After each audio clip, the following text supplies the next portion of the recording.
new year, a fresh start, an exciting new chapter begins. Fails, succeeds, laughs. As long as we have fun, the end game is the same. Enjoyment. Welcome to the MJ Prime Show. Enjoy the ride. Ooh, are your ears ringing?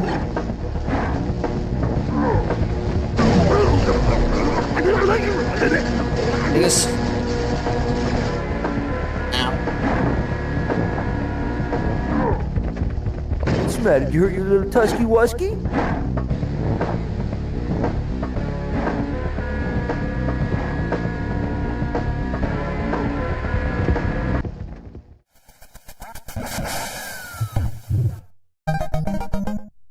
All right, back to perfection.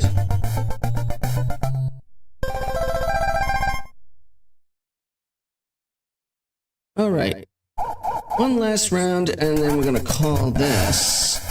You can see, starting now, they're getting faster. And the dog laughed again. Come on, back on track here.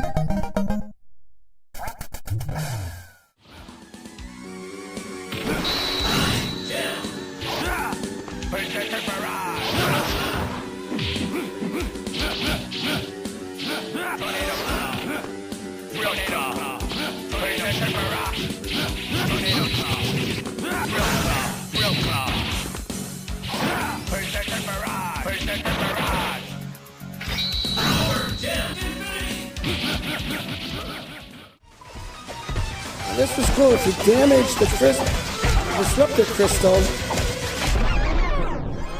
it explodes, it rewinds. So right before they got the disruptor crystal, your goal is to not strike the disruptor crystal directly. Yeah, that was not good. Boom! Okay, I should know better than to try to attack him like that.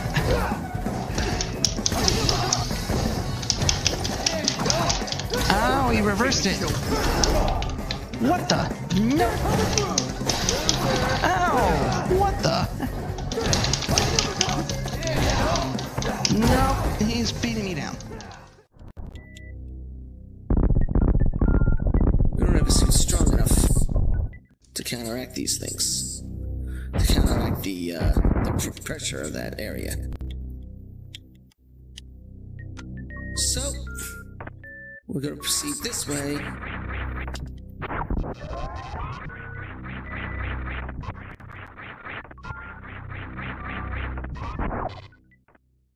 Come join the fun, won't you? Let's have some laughs.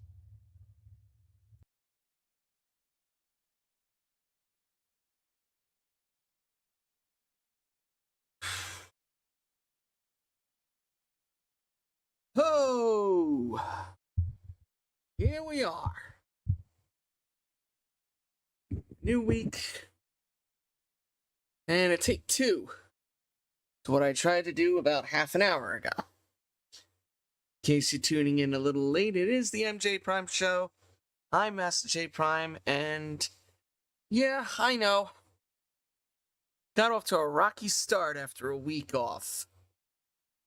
But what are you gonna do? Things happen. So,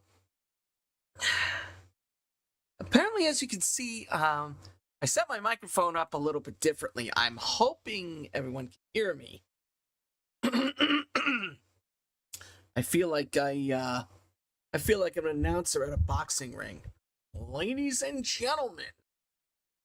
Or is it one of those guys at the radio DJs or something? I don't know. I'm not exactly sure. I might have to lower the mic just a little bit just to be heard, but who knows? Still playing around with it. I'll get it at some point. I just don't want it like literally in my face. The purpose of me taking it off the desk was I have a lot of clutter now. I have a laptop cooling pad that's super huge, and it takes up a lot of space on the desk. I have also too my Nintendo Switch, which I'm excited about, and we'll get to that very soon. So I'm very excited on what's gonna happen tonight. I had to tweak a lot of things, change a few settings, and I'm hoping it's all working out. I think it is. We'll see at the end what happens. So far, everything is in the green, despite the fact that I had a little hiccup earlier and things went completely bombad, and the software just, yep, there we go. And the software decided to crash Bandicoot on me, which is something I don't like happening. So I had to reset and reboot. Hence why the broadcasts from a half hour ago are magically gone. I basically I made like Thanos, and I made them disappear for all intents and purposes. So I'm excited. So back to why I'm excited tonight. I finally managed. I managed to hook up my Switch to my laptop here, so that I can stream games from the Switch. I'm very excited because I've wanted to do this for a while. I've been seeing people play like Mario Kart 8 and whatever not, and I'm thinking, how in the hell are they doing this? Did some reading on it. Bought myself a capture card. Nothing too fancy, but something that's getting the job done. And of course, hooking it up is like reading stereo instructions. The HDMI wire goes here, and another plug goes there, and this hooks into, slot A, hooks into slot B, and if you're confused, well, nobody can help you. But I finally managed to get it going. The problem is, when I use the Switch, I lose the second screen to my laptop, which might be a little annoying, but we'll work with it for now, because until I figure a workaround to where I can get the second screen and the Switch operating together in harmony, I'm just gonna have to make a sacrifice. Now, I did buy one of those HDMI splitter thingies, so the HDMI switches, so that I can go from press 1 for the second screen, for the laptop screen, press 2 for the Switch. Didn't work. $90 little thing, and it didn't work.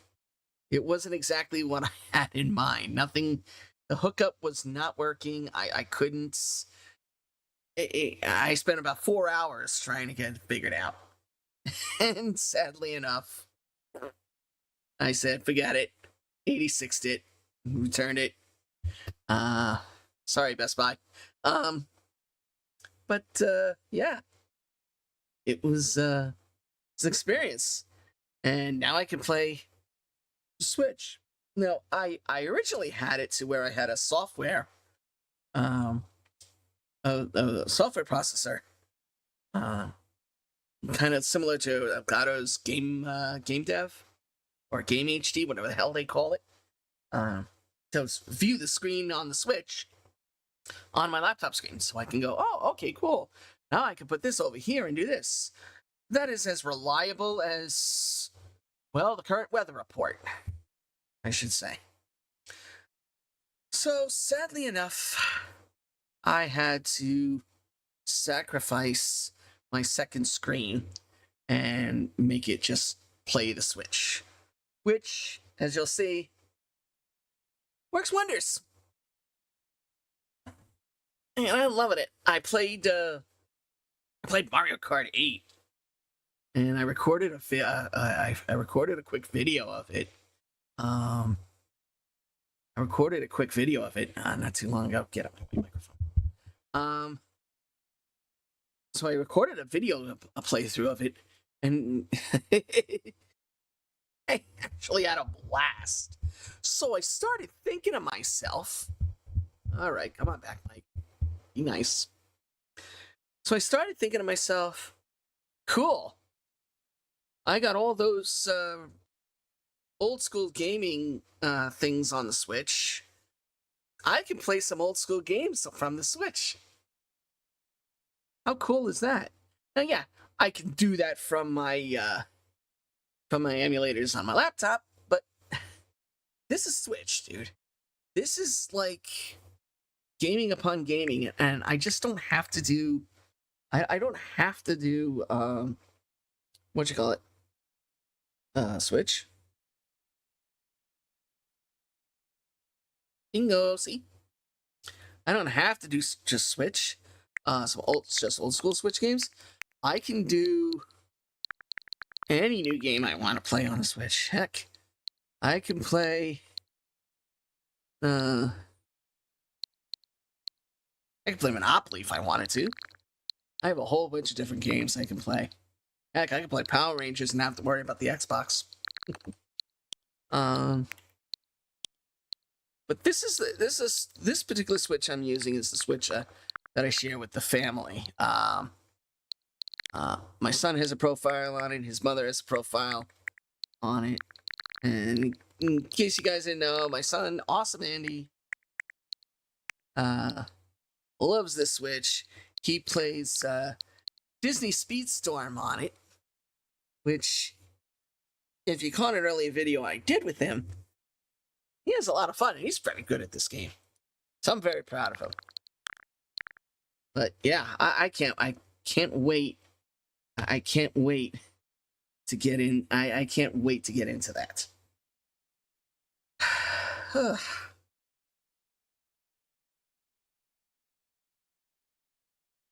So why did I take a week off? I took a week off because as you guys might have known, I've spent 2 weeks straight, maybe even 3. I think I lost count. Playing this old school retro style game from Steam called Fallen Leaf. It's modeled after old 8-bit Nintendo games. I think they bill it as Mega Man meets Shovel Knight, which is pretty cool. I mean, because it's a platformer with a lot of action-y type of things. You have power-ups, and there's a bunch of characters to play against. The main characters are a brother and sister team called Leaf and Petal. And yes, the game has a lot of plant puns sprinkled throughout. So, yeah, it's take it or leaf it. Yeah, bad of me to try to make a pun myself. So, I spent the better part of a couple of weeks playing this game. And let me tell you, as fun as the game was, towards the end, it started getting jarring. But it is a fun game. I mean, I like those old type games. And I'm glad that somebody actually made something like that. So it held me. Unfortunately, I thought there was only 3 levels. Wrong. There was 4. And then when I thought, oh great, there's only 4 levels. Wrong again. There's 5. So I played through 5 and there's 6. I'm hoping that 6 was the last level. And we had a little conundrum the last time I was playing it, to the part where the stream kind of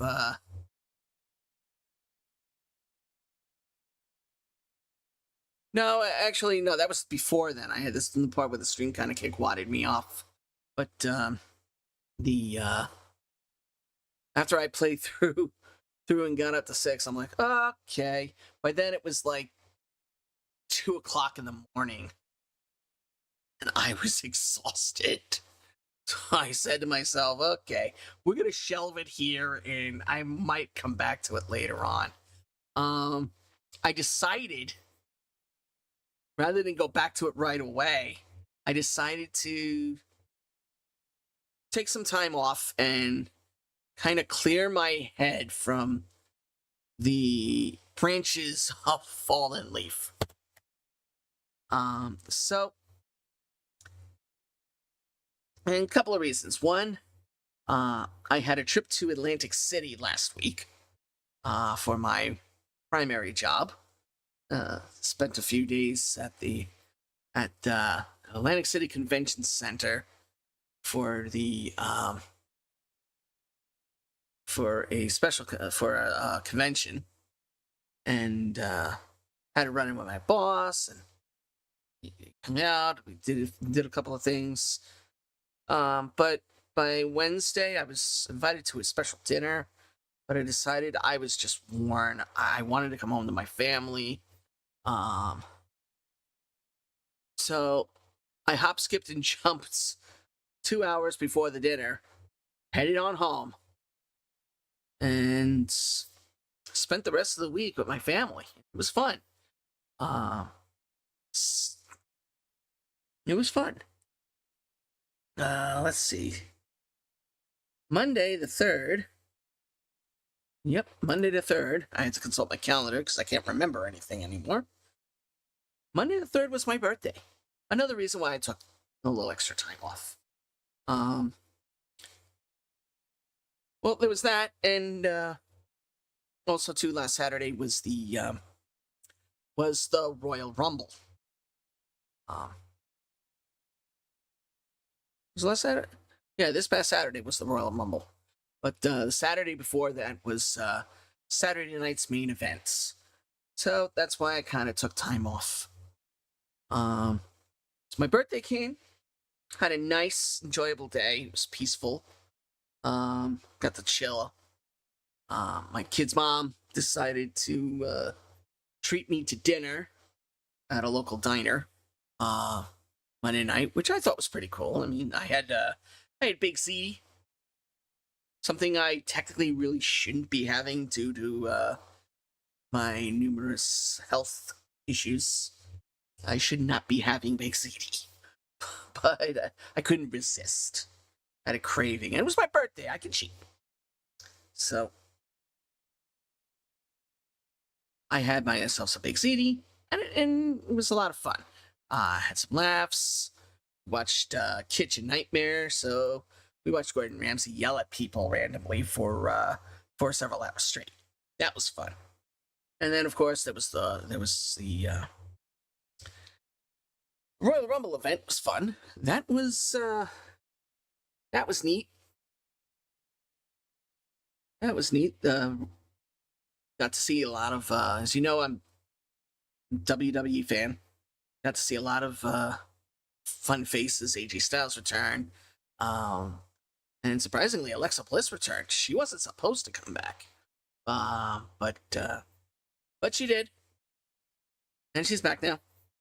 So I had a fun night with that. A long night, too. Whew, it was 11 o'clock before the show ended. We had some fun. And I said I was going to come back today with well-rested, fresh outlook, ready to go. And I said, okay, yeah, I'm going to do the last thing of Fallen Leaf. And I thought to myself, why? Why am I doing another round of Fallen Leaf after 2 consecutive weeks of that game? So I said, you know what?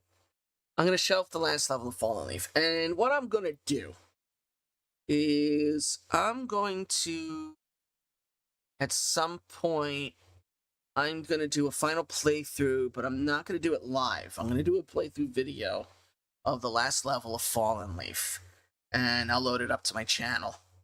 so that at least we can finally say we finished the game. Because I hate starting games and then leaving them open-ended. And the problem is, a lot of these long games that I've played, especially ones I've played on stream, are so long that I wanted to get into other things, and I ended up leaving the game open-ended. It was like, so it wasn't satisfactory. Like, I didn't finish Simpsons Hit and Run like 6 months ago when I played it. So I'm gonna make a mental note to go through that start to finish. And sometime this year. I played Tomb Raider, the remake, which was inspired by the remade movie. Of course, not the Angelina Jolie one. And I got about halfway through the game and ditched it. So I hope to be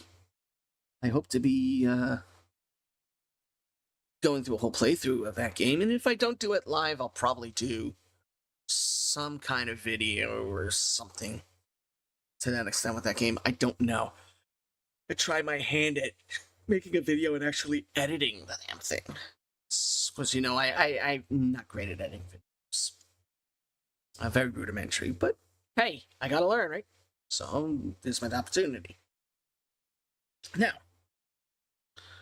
on to a few newsworthy things that have come to light in the past week. Actually, the last few days.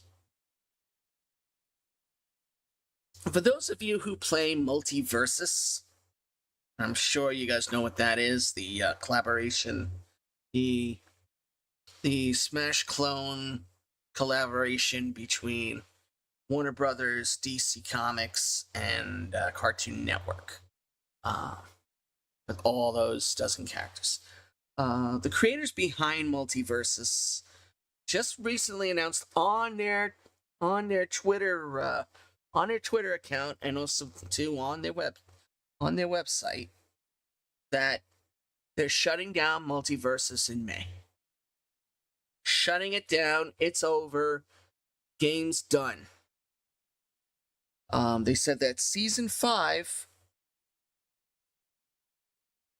They said that season 5 would be the last season that they're going to do, and gave everybody opportunities to get the final skins, unlockables, things like that. Now, my problem with this is it came out of left field. Now, I played Multiversus a couple of times. It's actually a pretty enjoyable game. I mean, Bugs Bunny versus Batman? Come on. Shaggy versus Finn from Adventure Time? Yeah, give me some of that. But fun factor was pretty much what held me to play it when I did, and it was pretty random. I mean, not for nothing. Some of it was monotonous, especially in the single player mode. Now, the creators did say that while the game is shutting down, all the online servers and updates and whatnot are done as of May when season 5 ends.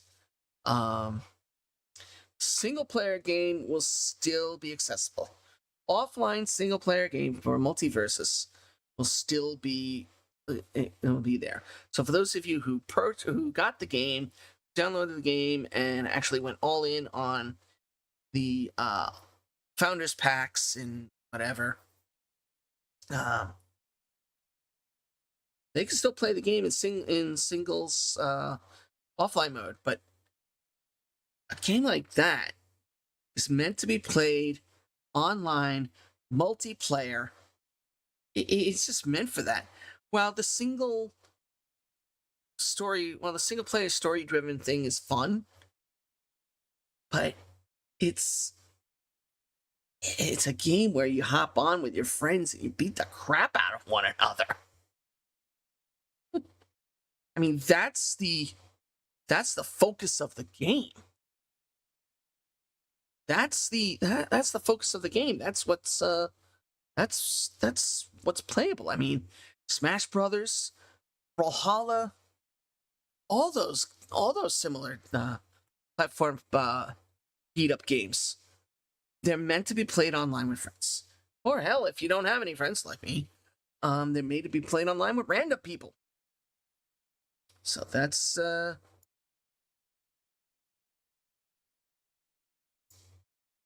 what's supposed to happen.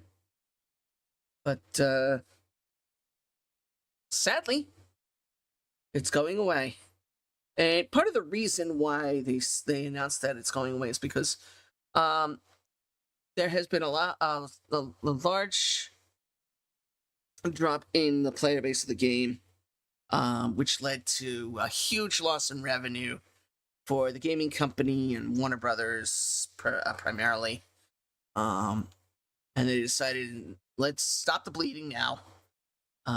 We're hemorrhaging too much money to put out stuff for this game and continue supporting it. So we're just going to cut the cord. That's basically what they said. We're just going to cut the cord, which is understandable. There are plenty of games that start off really strong and powerful, and 2, 3, heck, and sometimes even a month in, their player base drops like a stone. Nobody touches the game, and the developers are spending money shooting updates and creating new content for the game, and nobody's touching the game with a 10-foot pole. So at that point in time, it's called cut your losses, move on to something new. And that's what these developers are doing. They're basically saying, okay, Multiversus was a great experiment. We figured we got what we wanted out of it, but it's costing us way too much money to maintain. So we're just cutting the cord. We're done. We're finished. But we're gonna let players play until May. Let them enjoy the last couple of months, and then we're gonna go bye. See you later. So that's what's happening right now. With Multiversus. I'm probably gonna try within the next month or so to jump on Multiversus at least once before they shut it down. I want to check out the new characters that they dropped recently. I haven't had a chance to get on there and play Samurai Jack, Raven, the Powerpuff Girls. I haven't had any chances to do that yet. So I really want to. I'm gonna jump on in there at some point and just try to get in a little bit of time before we say goodbye to Multiversus. And speaking of closings, and of course, everybody saw this one coming. The Midnight Society, the gaming company that was co-founded by Dr. Disrespect, has made a formal announcement saying that it was ending all production on the vertical extraction game they've been developing, Dead Drop, and shuttering their doors. They're finished. The devs have said it's time to move on. It's time to move on. There's plenty other outlets for us to go to. We tried, didn't work. We're moving on. And it's funny how that happened, because it's on the wake of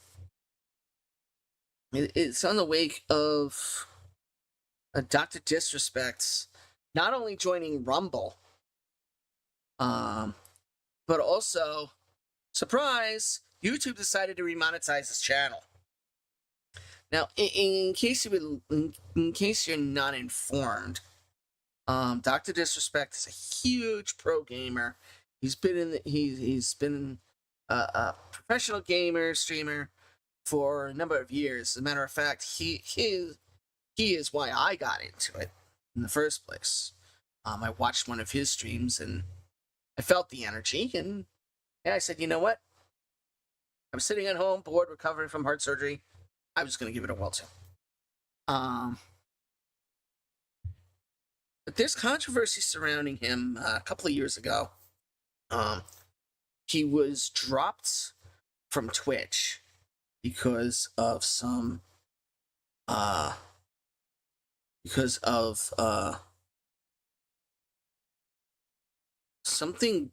something bad that he did, which never really came to light in the year after that. You know, it was 6 months to a year after he got dropped from Twitch. He joined YouTube, and he had a very strong showing in YouTube over the last couple of years. But apparently, what he did when he was on Twitch came back to bite him. Late last year, it turns out that he was texting a minor. He had kind of admitted to it offhandedly after the facts, but he lost a lot of revenue. He lost a lot of friends. It was a big blow to his ego. Not only did Midnight Society cut ties with him, the San Francisco 49ers wanted nothing to do with him.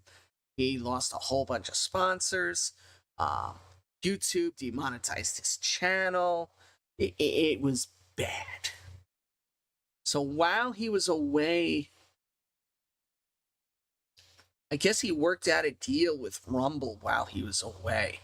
And when he came back, he was expecting to have YouTube remonetize his channel and all would be good. But YouTube was not remonetizing his channel. Every time he made the request to do so, it didn't happen. And he got tired of it. He made this deal with Rumble where he's kind of like he gets like shares of the company or something. And he streams exclusively for Rumble. But he multi-streams to YouTube as well. I've seen him streams continuously coming to YouTube. So he's multi-streaming to YouTube, not caring if it's monetized or not at this point, because he's making mad money from Rumble, supposedly. And a good chunk of his followers from YouTube ran over the Rumble. Now, I'm not sure what Rumble... I checked it out once. I'm not really big on Rumble. From what I read, it's kind of like a streamer's last resort. You can't go on... You're banned from Twitch. YouTube demonetizes you and will never remonetize you again. Kick wants nothing to do with you. Okay? So, Rumble apparently is the last resort. But one of the things about Rumble, from what I read, was that it's like one of those geopolitical baselines. Elon Musk has videos on there. Our president, Donald Trump, has videos on there. CNN and CNBC. It's questionable to me. So, yeah. A lot of people are saying, oh, yeah, might as well just start multi-streaming to Rumble, too, because that's going to be a big money winner. Just like Kick thought it was going to be. Now, Kick's no slouch. It's grown in popularity, and it's just as much of a contender as Twitch and YouTube are. But I don't know about Rumble. It looks like it's picking up steam, but I wouldn't hang my hat there if even if they paid me a couple $1 billion. That's just my opinion. Last time I checked, I think opinions are still allowed, right? So recently YouTube remonetized his channel. He was kind of like, oh wow, and then all of a sudden, Midnight Society decided, we're done. Now, part of the reason they were done is because without Doc's support, they couldn't continue developing the Dead Drop game, because Doc was the one showcasing the beta test levels on the stream. He was encouraging other streamers to play them. He was getting all this hype built up around it. But then when Midnight Society says, "Oh, you texted a minor? Get the hell out of our door." They came to realize that they lost the one source of feedback that they needed to get this game off the ground. And I think they also lost a lot of their funding too, because I'm pretty sure Doc threw a hefty amount into the company's coffers, which after the YouTube fallout, he probably doesn't have the money to put towards that, and he's actually, you know, he's doing what he has to do for Rumble and so forth. But it hasn't phased him yet.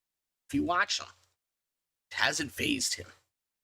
But the guy can put on a decent show and a decent face because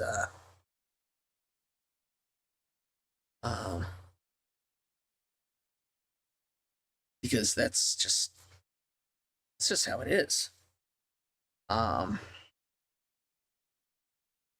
Check my other points here. And I gotta keep being 1 year older. I have to keep myself kind of on the ball here.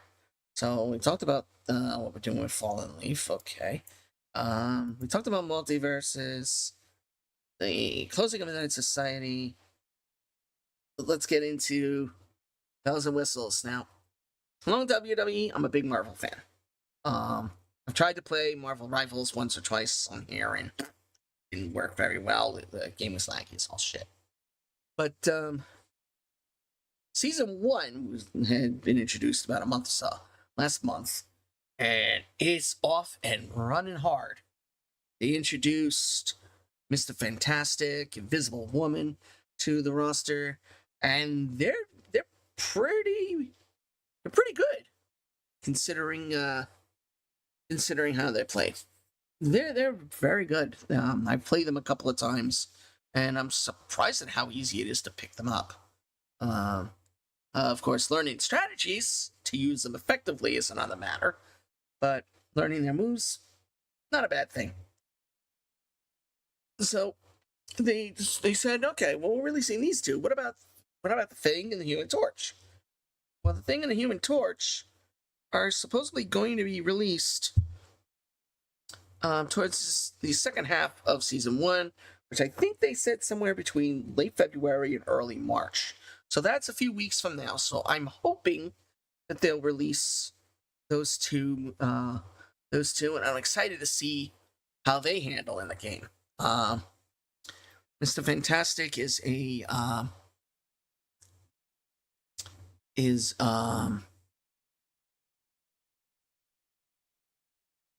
DPS fighter, while Invisible Woman is a strategist, and I think the Thing is supposed to be a Vanguard. And Human Torch, I think, might be DPS as well. So that's gonna be pretty cool. That's gonna be cool when they come out. So I'm hoping that they'll be viable. I can't wait. And that's hot on the heels of not just one Marvel movie coming out, 2 Marvel movies coming out. Yeah, you can't see it with the camera here. Coming out very soon. Of course, Captain America, the new Captain America movie is out now. It's gotten some great reviews. Unfortunate thing is they dropped Seth Rollins from the film. He was supposed to play this major bad guy character in the movie, and it's not happening. But Harrison Ford as Thaddeus Ross and becoming the Red Hulk, come on, that's cool. I can't wait to see it. I want to go see it, and I'm hoping I can get to see it within the next week or so. But that's not just the most exciting news. Yesterday, they dropped the first major teaser trailer for Fantastic Four First Steps, the new Fantastic Four film that's going to be part of the ongoing MCU.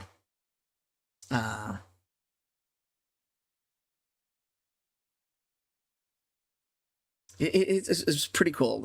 I want to see if I could. Can I pull it up? Let's see.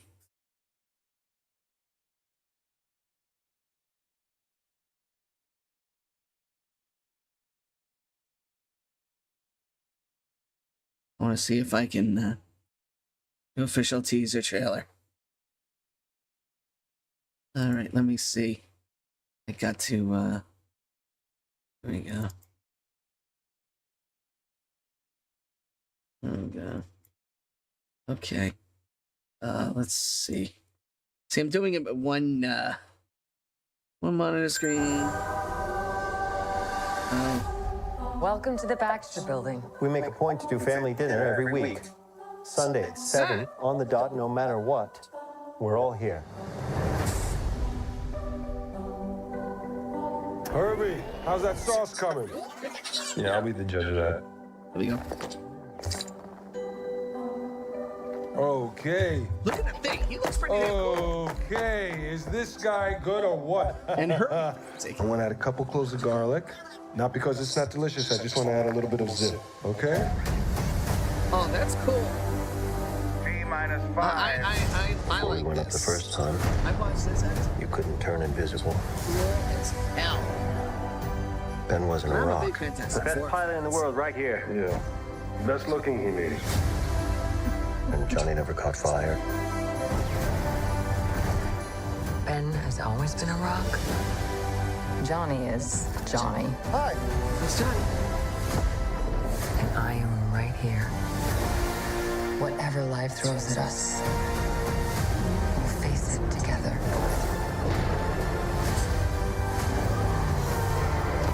It's gotta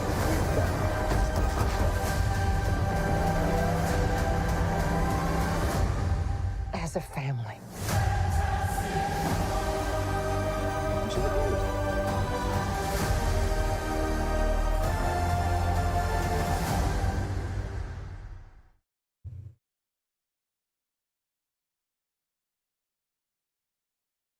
So that, as they say, that was cool.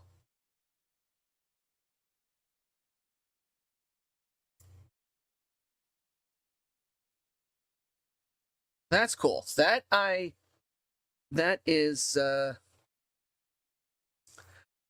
was pretty damn awesome.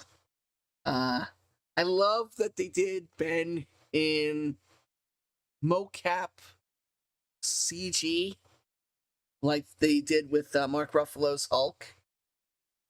Instead of a bulky costume like Michael Chiklis wore in the original Fantastic Four, in Fox's original Fantastic Four film, and it didn't look. It looked pretty cool. He looked very authentic. But I gotta wonder, what the hell is up with the outfits? Why is Ben wearing a full bodysuit? Why is he wearing a full bodysuit? In the comics, in the original, in the comics, the first few volumes, he wore trunks, kind of like underwear. He wore trunks with a big white band, white waistband, and a 4 on it. That was his thing. That he was barefoot, shirtless, and wore trunks. That was what he was. Mid-90s, they did a storyline in which his face was scarred. His face was scarred by Wolverine, and he was wearing a battle helmet. At this point, he was wearing full pants, boots, and a tank top with the Fantastic Four logo on the front. That's what he was wearing in the comics. In the Fantastic Four animated series that was done around the same time, in season 2, there were episodes in which Ben wore a full-on. He was wearing a full-on pants, boots, and he wore a sleeveless top, blazed with the F4 emblem in season 2. So that was the looks he had. I know they went back and forth with different looks over the years. They kind of stayed with standard. Oh, Ben Grimm wears underwear. But I can't for the life of me get around to why would they have the Ben Grimm in a film wearing a full body suit? He wore a full body suit similar to the other three. Is it because they wanted to make them all the same and not have Ben stand out? I don't know. It just looks to me. It just looks a little weird. But I gotta wait for the movie to come out to see. Maybe he just wears that like around the house at the Baxter Building, and when he's out fighting, he actually goes shirtless or something. I don't know. Gotta watch the movie to find out. I can't wait. Comes out in July. I'm gonna be getting my tickets. Anyway, fanboy thing aside, and my rambling aside, make sure I covered all the points I wanted to do. Oh yeah, I got one more rambling point, and one that I just found out about today, reading in a paper. Of course, I hate politics. I don't get involved in politics. It's not my cup of tea. But I paid attention to this one because it kind of hits home, and I've been paying attention to some of the other political things that have been going on since our president took office.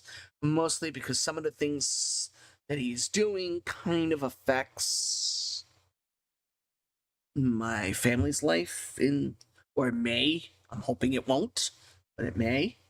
Again, I'm not going to get into that because I hate politics. But the one thing that stood out that I read earlier tonight was an article about saying that the White House passed that the White House tariffs on China and Canada are going to screw up the gaming community. So basically, President Trump has decreed that he's putting tariffs on imports from China and Canada, basically making it more expensive for us to get goods in from those particular countries. And what ends up happening is those tariffs, it's basically taxes, so to speak, gets passed to the consumer eventually, because if it costs the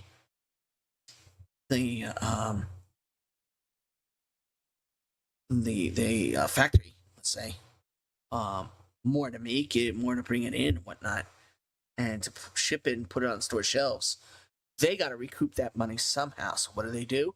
They charge store owners more money to sell the product, and how does the store recover profit?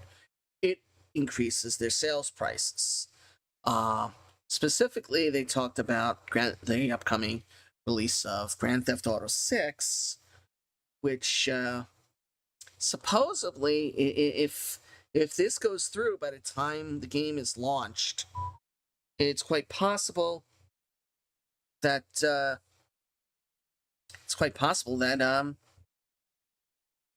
game will cost almost $100 instead of the $60-$70 that current games cost roundabout, right? Call of Duty costs about $70-$80, I think, unless you got the special upgrade, which cost almost $100. So yeah, that's a major blow. I mean, fortunately, most of my games are downloaded from the cloud, so I don't. There we go. I don't buy the physical games unless I have to, but I have bought a bunch of physical Switch games for me and my kid. And those were $40-$50. The newer ones like $40-$50. Fortunately, we found some that are a little cheaper and on sale, but still, I am not going to download a new game and pay $100 for it unless it's got some sweet bonuses to it. Like, let's say, the upcoming WWE 2K25, they're gonna have like different tiered releases for it, and I'm probably gonna end up getting the higher end tier because it's gonna have all sorts of DLCs and bonuses attached to it, right? It's only right. But what if it didn't? It was just here's the baseline game. Baseline game, $100. Tier 2, which has access to extra skins and whatever not, $120. No. That's going to be hitting the pockets of gamers hard, but it's we haven't gotten there yet. We probably won't be getting in there for at least another month and a half, because there's like a stay of execution on it or something. I don't know, but it's worth mentioning because if you're a gamer, and especially if you're a gamer, especially one that streams like myself, it's gonna hurt the pocket eventually to buy a new game to showcase and play, which is gonna hurt the game's playability because the player base is gonna be reduced because not many people are gonna be able to afford it. It becomes a trickling effect, and I can dig into my limited knowledge of economics to go about how that trickle effect will work, but I'm not going to do that.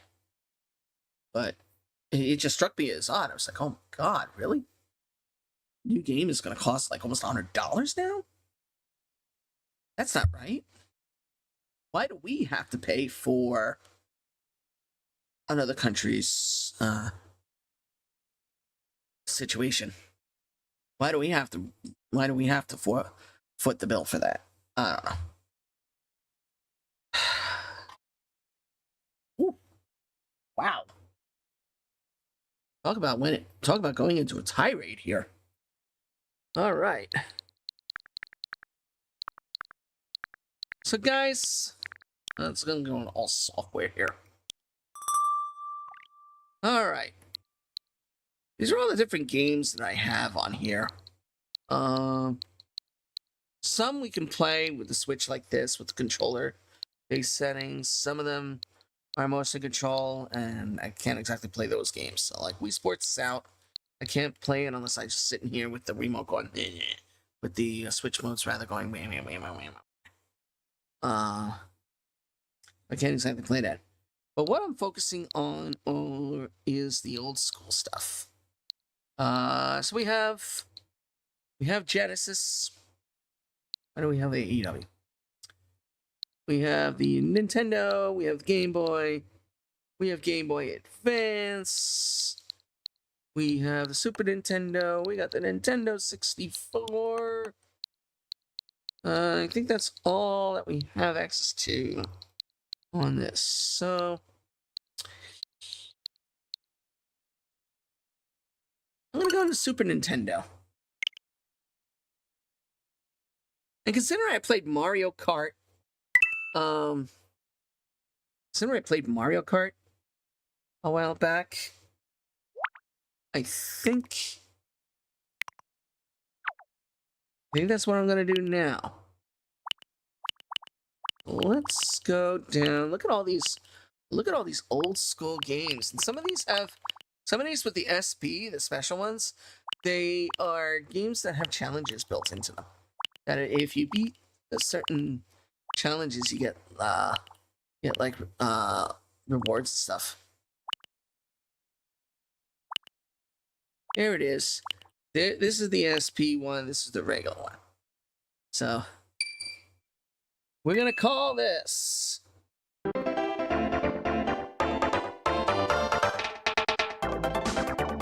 Let's see.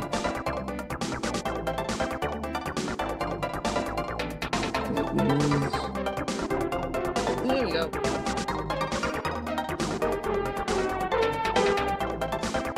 All right.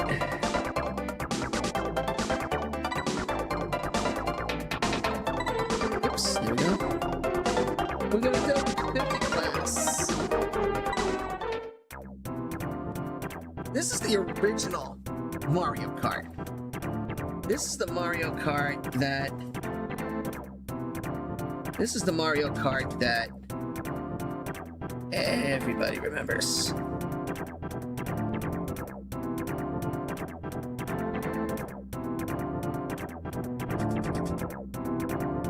This is the Mario Kart that everybody remembers here.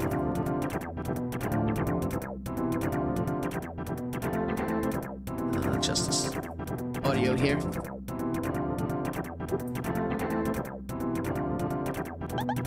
Let's see. What are we going into now? Let's see. You know what? Who was the fastest guy on here? Toad. Alright, here we go. Mushroom Cup Race 1. Let's see if I remember how to do this. Okay, so B accelerates.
The fact that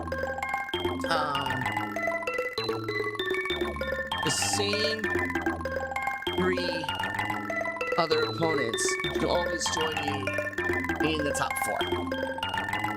Always. So in this case, you got Peach, who's just princess at the time. Donkey Kong Jr. and Mario were the top 4. We're the top 4, we're part of the top 4, including Toad, which is me. Now, of course, the winner of the cup gets the most points. So far, I'm in the lead with 9. Can't stop me now, right? Alright, let's see.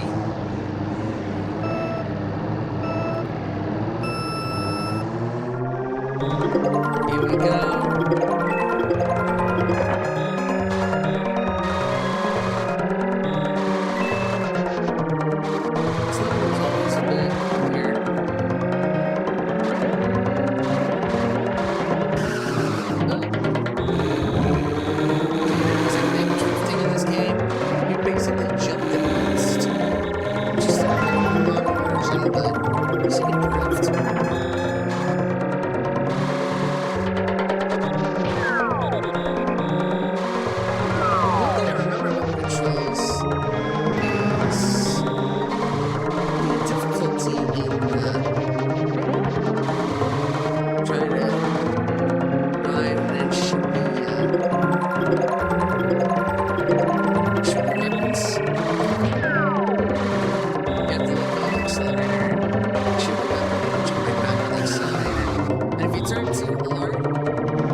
Nice. Ah. Followed by Peach. Donkey Kong Jr. and Mario. Oh god. Peach won first, but I got much points. Alright, let's make up for it. Let's make up for it now.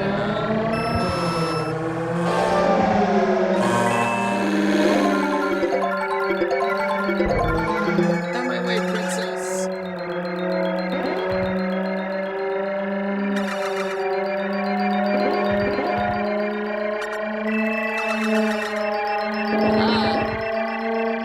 That's it.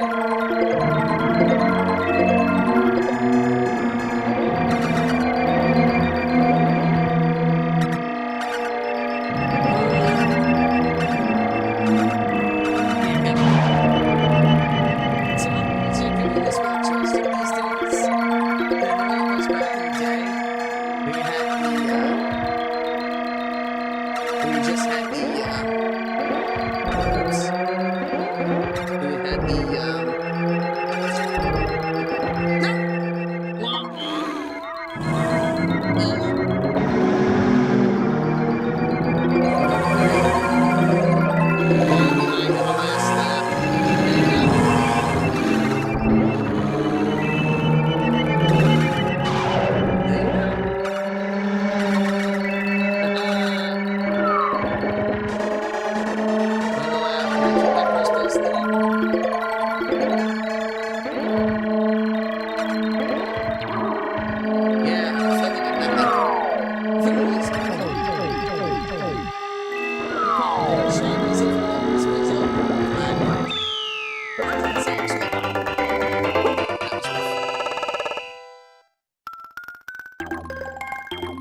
the tracks are a little easier in this game, believe it or not, than they are in current iterations, but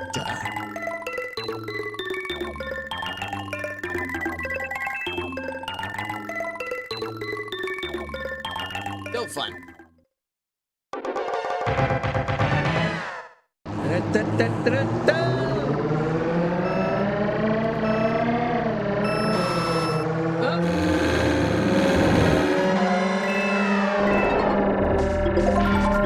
think this is like the fourth. Yeah, this is the fourth cup. First lap, it's getting totally confused the layout of this map. But yeah, you can see it at the bottom of the screen. But yeah. Looking back, my fingers used to hurt a lot playing this game. And that's simply because we use the cross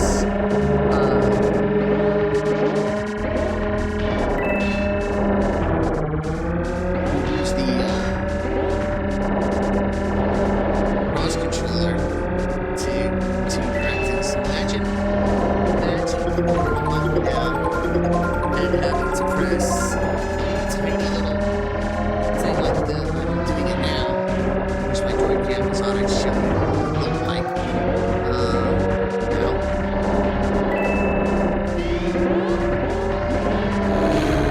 Just, yeah. But it was always tough to do that in games. And for hours we would have to rocks don't have any. There's some like rocks in front of me. It's for this. I'm not flying it from upstate. Which is like 40 stones. Alright, last lap.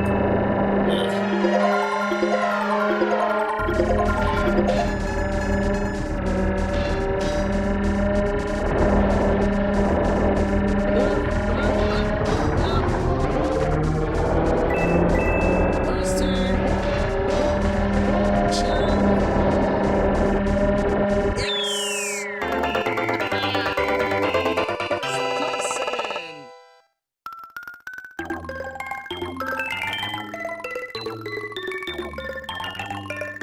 Oh, I got more coins. In just over 2 minutes, not bad. I'm on top of 30 points. Alright, I think this is the final race for the Mushroom Cup 50cc. So let's see here. And it's almost a direct copy of the very first race. Except it's longer. The track is bigger.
Alright.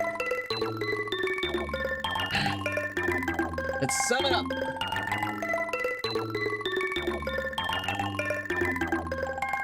My fastest time yet.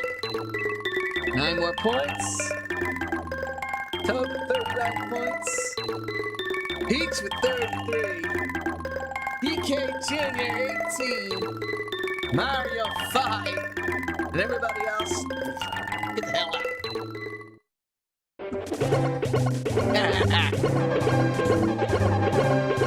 This part was always fun. The blue would drop blue would drop the cup on your head, and then you pop open the champagne bottle. A vine shoots out of it. Congratulations, 50cc Mushroom Companies. Total is the gold. Now we're back to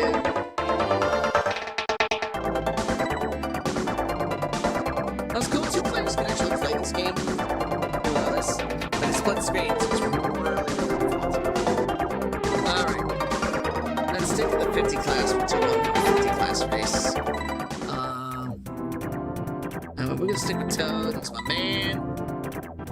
And this time we're gonna play the Flower Cup. We're gonna try to win all 3 50cc class ups before we jump into the 100. Because I think if you win all 3 main wins, there's a special cup that ramps the difficulty up a little bit.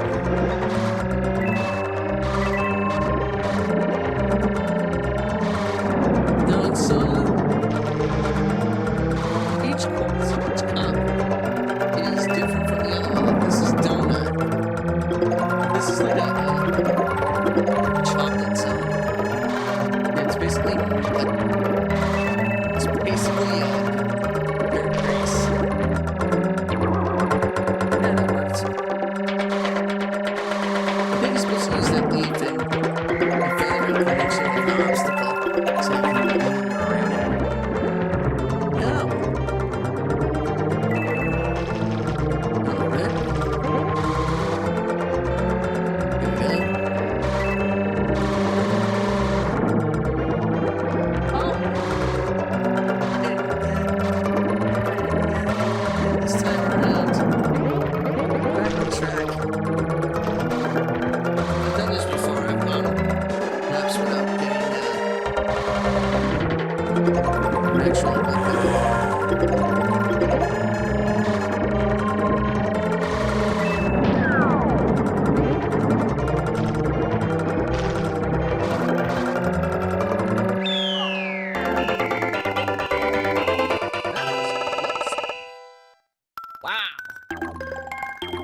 crazy.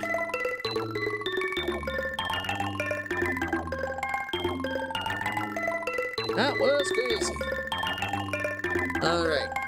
So we got Princess, DK Jr., and Mario. I guess, depending on who your picked racer is, will determine the rest of the top 4 automatically.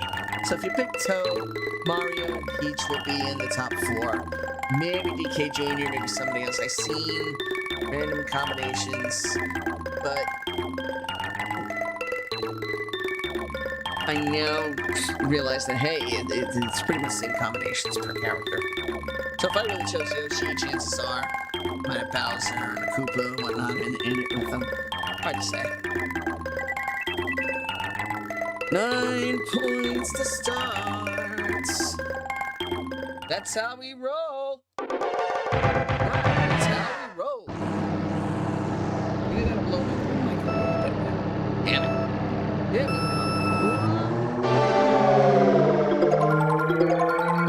So many curves in these things.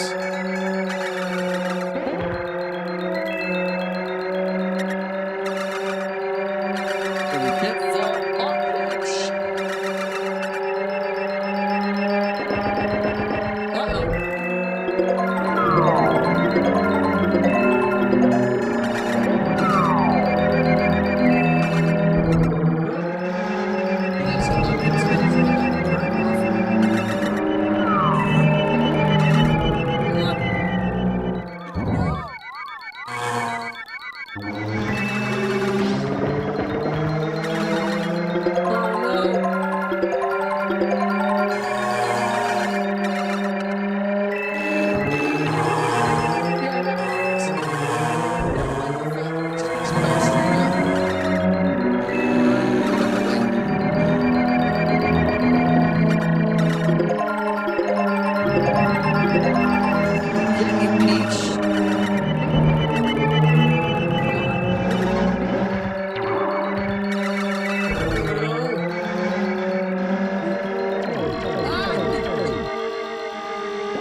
Second time it makes it grow big again. Because it cancels out the first one. Which sometimes kills some candy. Get it? Get it? Get it? Yes!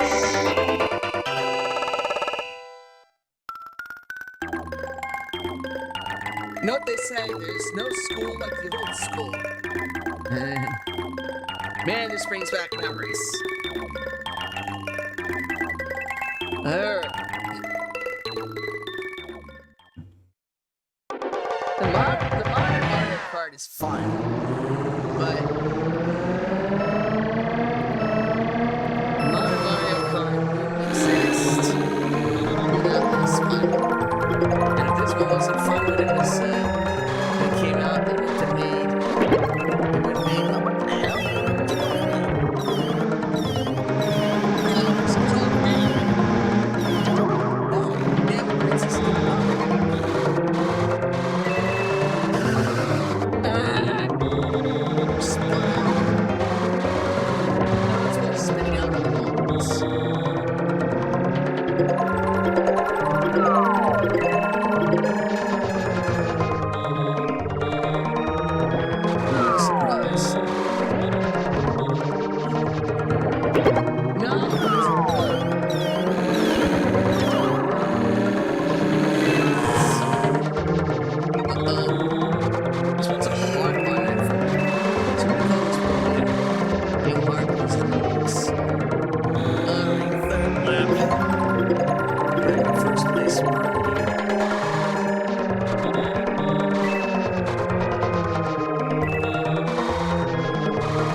Can't dispute that.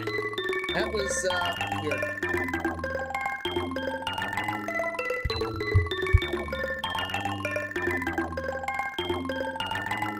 Can't dispute that. Good lord.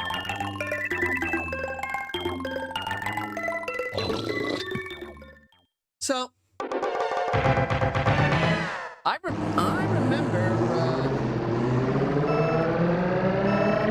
remember days playing this game. Sitting at my bed, playing this game on the CRT TV I had. Oh, that's right. We can go right here. There's the two directions here. This one was confusing as hell. That's probably why there's arrows across here.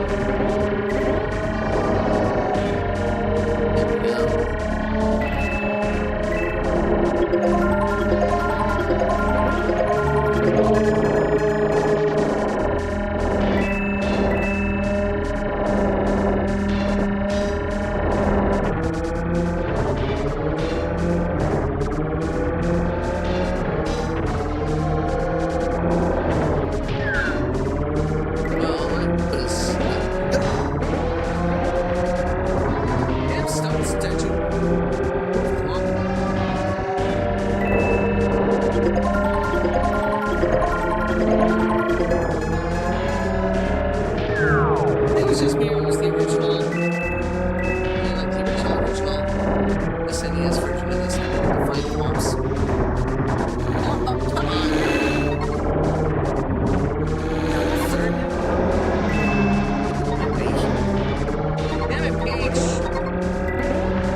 On this one, guys. Alright.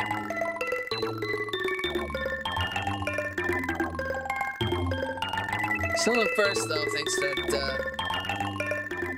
tied for first with Peach. I gotta get first place in this one, otherwise I don't think I stand much of a chance. This is the final race. If I don't get first here, I'm done. Second place.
makes a difference here.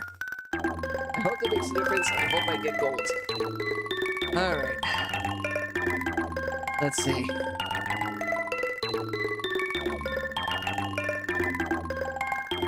Ah! 39 points! I still got my third guard despite the fact that I got in like second twice.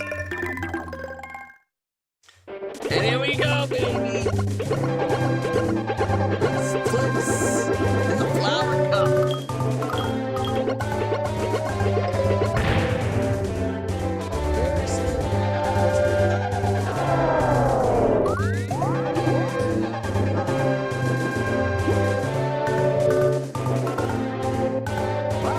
It's time, let's go! Red race!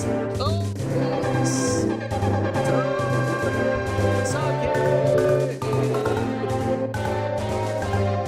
You know, like the bumping like this kind of reminds me of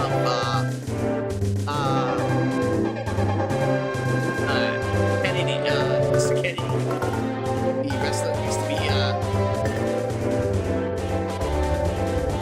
yeah, Ken Kennedy, who used to be WWE, was in TNA for a while.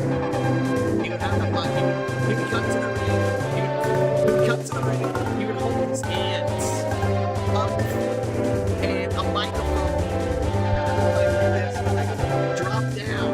He'd grab the ladies and gentlemen, I am Mr.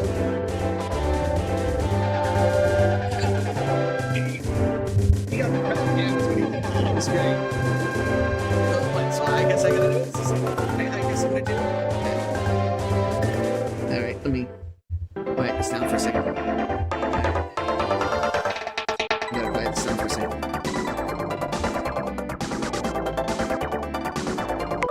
I gotta quiet this down for a second. Ladies and gentlemen, now in the gaming zone, Master J Pro. Oh my god, that sounds awesome. Damn. Damn, that sounds awesome. I like that. I like that. I have to experiment with different positions of this boom mic because reasons, but as long as I don't have it on my face, I can swing it out like this, or I can swing it close to me like this, so it's off my head. I can have a lot of fun doing this, believe it or not. Oh, I forgot about the Switch's ability to reverse time. I could have gone back in time and actually won those races that I didn't win, but that's okay. That's okay. Alright. Sticking with the 50 class. Let's ask you if it's okay. Yes, it is. We're gonna stick with Toad. And we're gonna race in the Star Cup race. Alright. Wow. Water level. Brief.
Racing Cup with a chill course, and then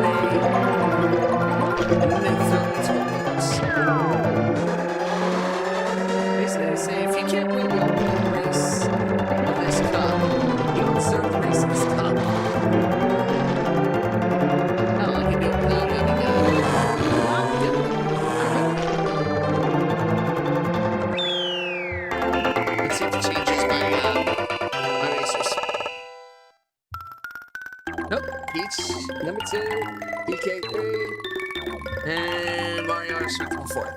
So there's it. After 30 years, I now have definitive evidence that the racing you race defines the other racers in your top 4. You get the same racers in the top 4 every time for the same character. Wow. How did I not pick up on this 30-something years ago? I don't know. I don't know how I didn't pick up on this 30 years ago. Actually, 35 years ago, if you think about it. But, I am.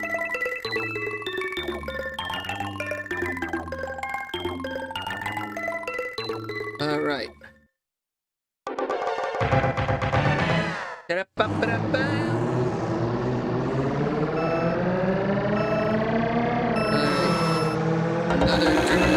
Another dirt race. This one's hard. Gotta lean back on the track. This one. Man races.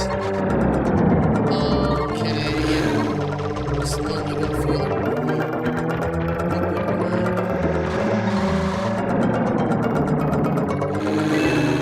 These turns are tiny. Get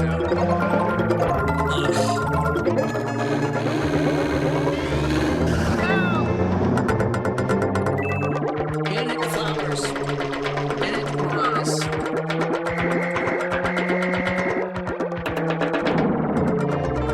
Alright, that's right, yeah. So, there's a certain trick getting around these curves. Unless you do something stupid like that. Yeah, that rocks.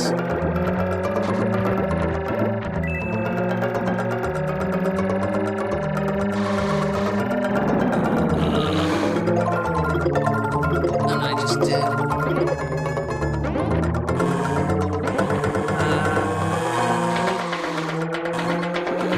I just did that, which I should have. It's Peach. Hey.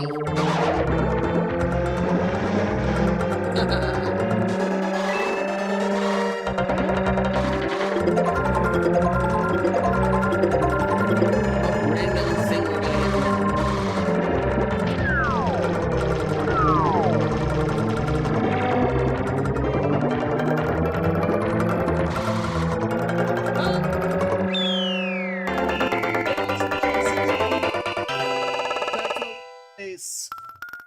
We are back to our winning ways, and I'm loving it. I'm loving it.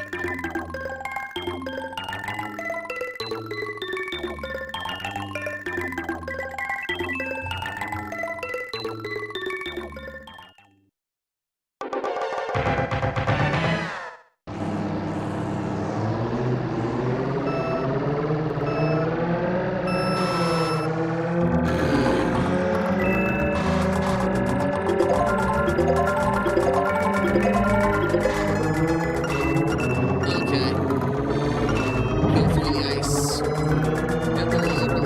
Oh, God, I hate this part. You have to go through the ice.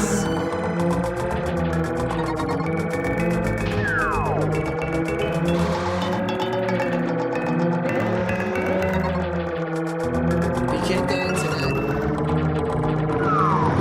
Oh, jeez. Weird one.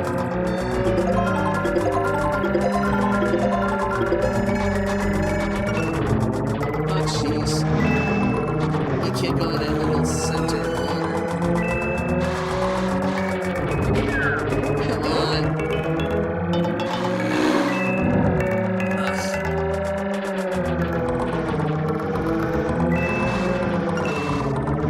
Please give me a second, please.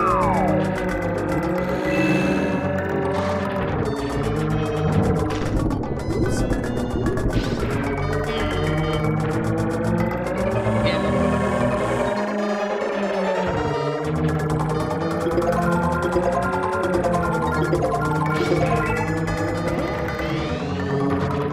No.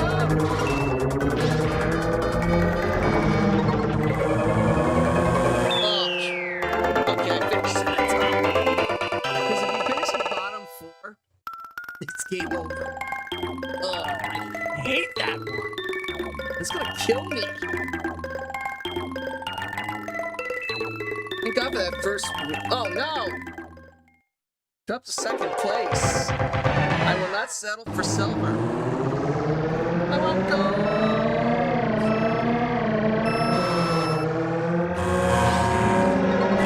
This one is somewhat straightforward. This is recklessness.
Second's better. That's fine. Second's better.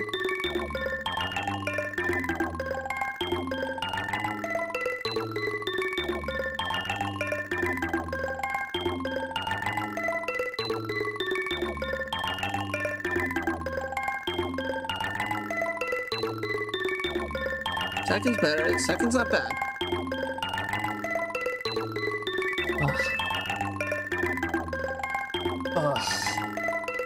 All right. For the start pack, I'll accept the second place victory instead of the gold, unless for some reason I pull out this one, I pull it out of my hat and actually win that race. I know what you're saying. What's the bottom half of this damn screen? I'm trying to race. I mean, yeah, an occasional glance to see what's being done as well. But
Alright, is that enough to get me the gold, though?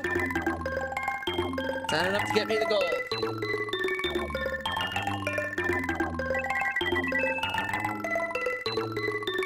No! No gold on this one. Respectable silver.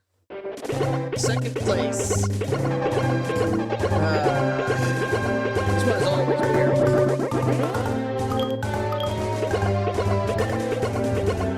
Blue just floats away. You don't have to. Shoots out. Lone wins the silver. Big race. Lone wins silver. Alright, respectable silver for Toad. Alright.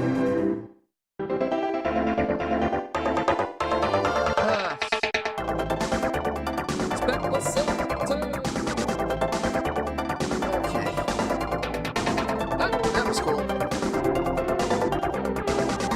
Now, the 100cc's are the same races. That's the difference between them. 100cc races are longer. And the same courses are longer.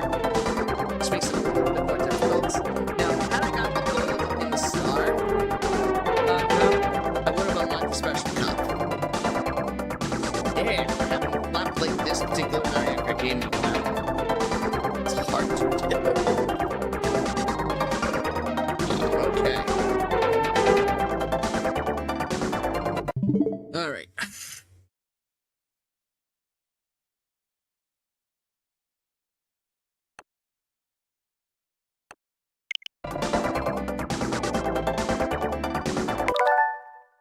Let's see.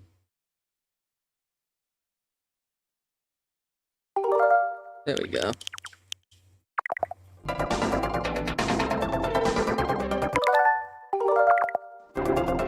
see if I remember how to do this. Oh, okay. Alright. So that was fun.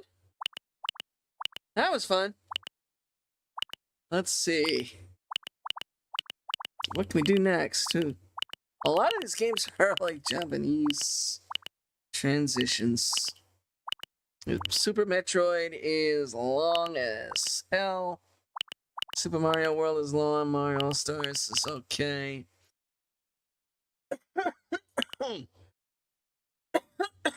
Excuse me, goodness gracious.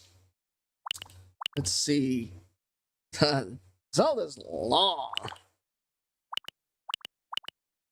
Kirby. This is the original Killer Instinct. Here's another racing game.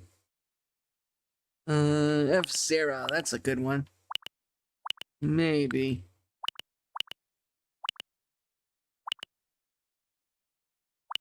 Got Breath of Fire. Donkey Kong. Demon's Quest.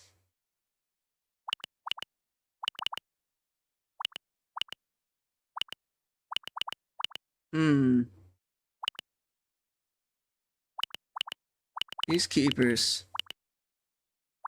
Too bad Konami didn't license any of their games for the Switch.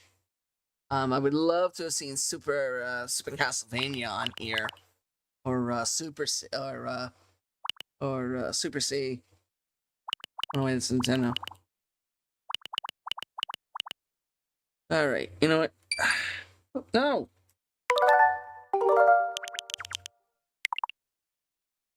All right.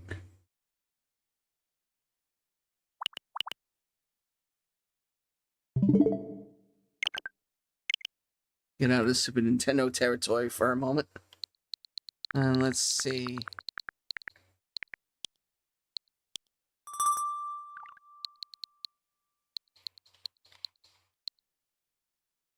Now, if you want portability, back in the day, there was nothing better than a good old game.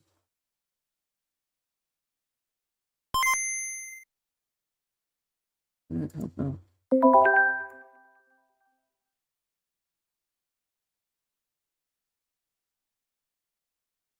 The hell is that, Ghastly Pinstripe?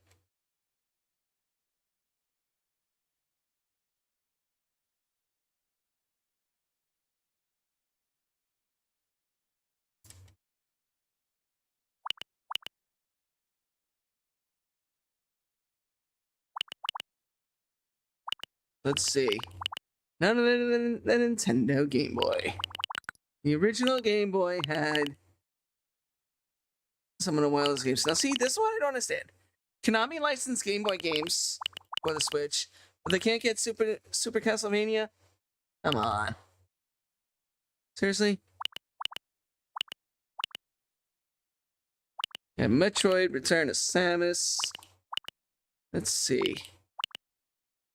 A Pokemon trading card game. Zelda. Mario Golf. This is the original Mario Golf.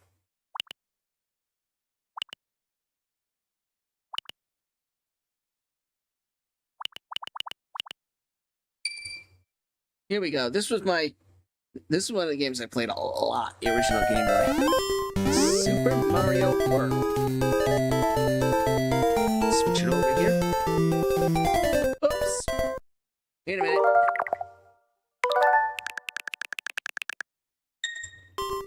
And let's start over again. The physics in Super Mario Lands are a lot different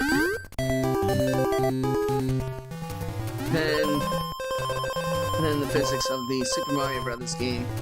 Super Mario Nintendo game.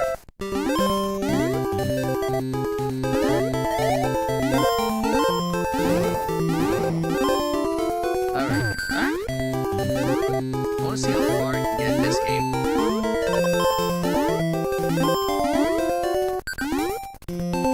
Nope. Oh, okay, no, that's nice. I think this was the flower. You think that's a fire flower? No, it's a bouncing ball. No, you don't get flowers here. You get bouncing balls. In which case you gotta, like, be dynamic. Comes in handy when picking up, balloons and stuff.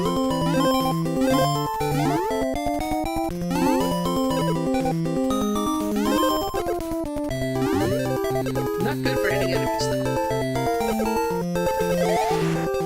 Unless you gotta aim like.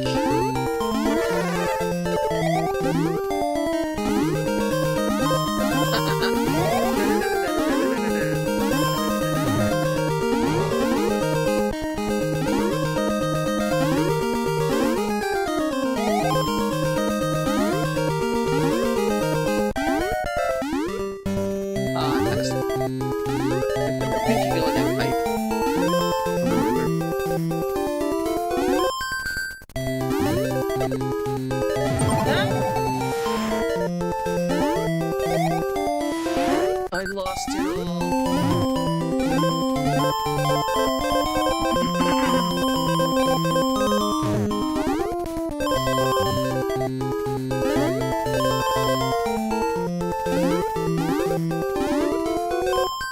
You don't have to jump to a flagpole in this one. You gotta jump to the high tower here.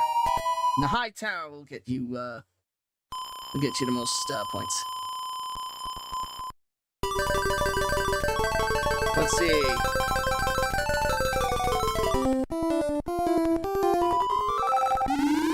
All right, I'll take the flower. I'll take the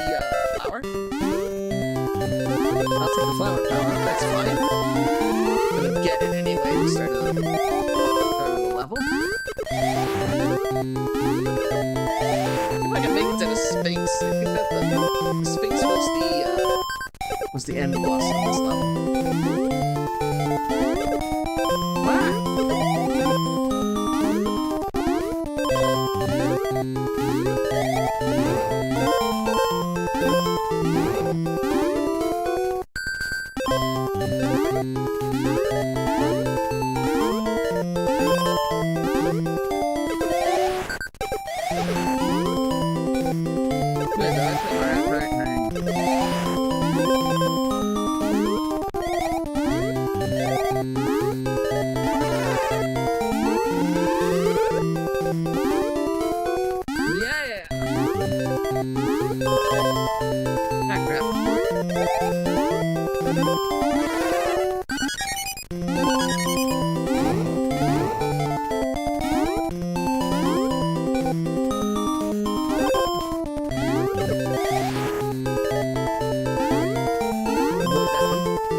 Oh, jeez, one life, really?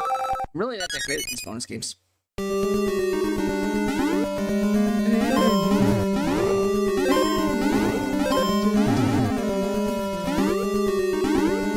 There's a trick here somewhere. No! So you do that.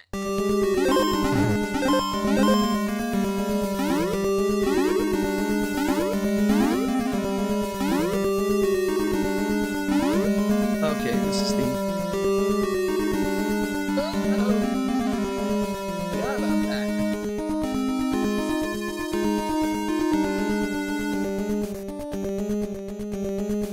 Alright, this is...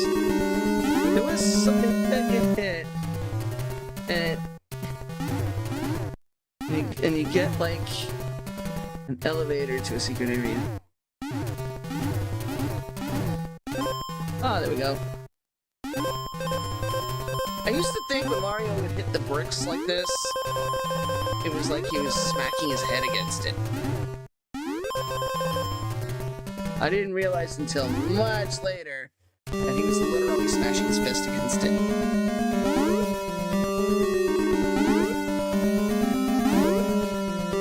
I think I skipped that secret part. Whoa. Maybe I didn't have one. Whoa!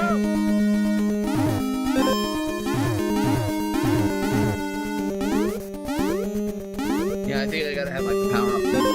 Whoa! Yeah. You gotta have the power up to make it happen.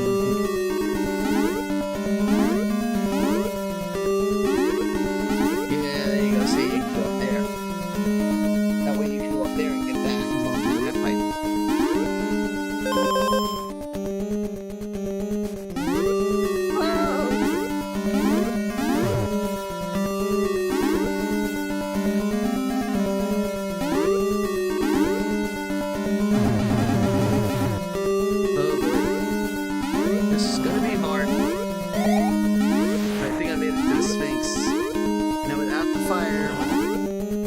My fire power. It's gonna be hard to do. I have to literally embrace him.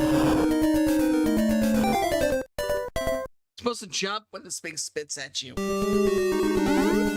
Let's try this again. The Sphinx shoots at you, you gotta jump over the fireballs and attempt to run under. It's kind of like how I used to handle Bowser back in the day.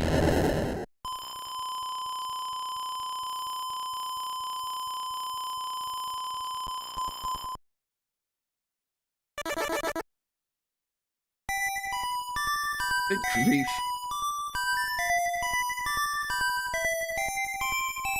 Thank you, Mario. Oh, Daisy. Yeah, Daisy was introduced in this. Mario was cheating on Peach with Daisy in this game.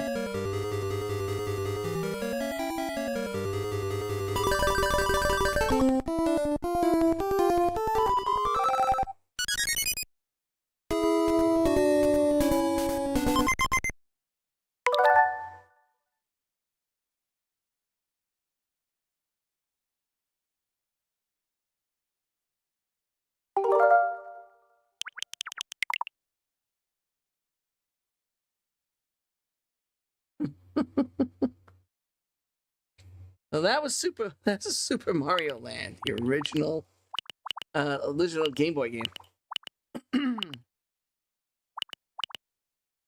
It's Blaster Master, Alone in the... Really? They had Alone in the Dark in here? And of course, Tetris.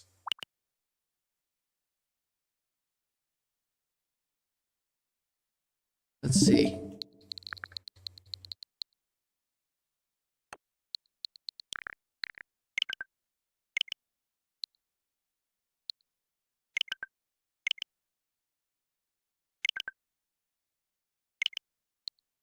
Yeah, close the software we're currently using. Well, let me close it. Oh, that's because I... There we go, that's why.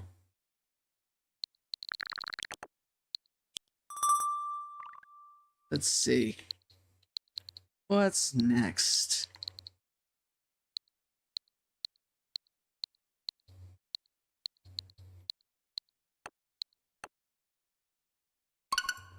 Genesis.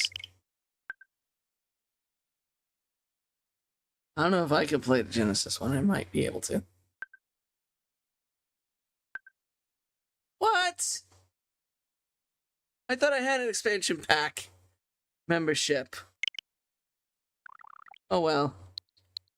I guess I'm stuck with Nintendo, Super Nintendo, and Game Boy games for now. I thought I had a pack, expansion pack membership that would allow me to play Genesis, Super, Game Boy Advance, and N64 games. But apparently, that's not the case. But that won't deter us, guys. That will not deter us.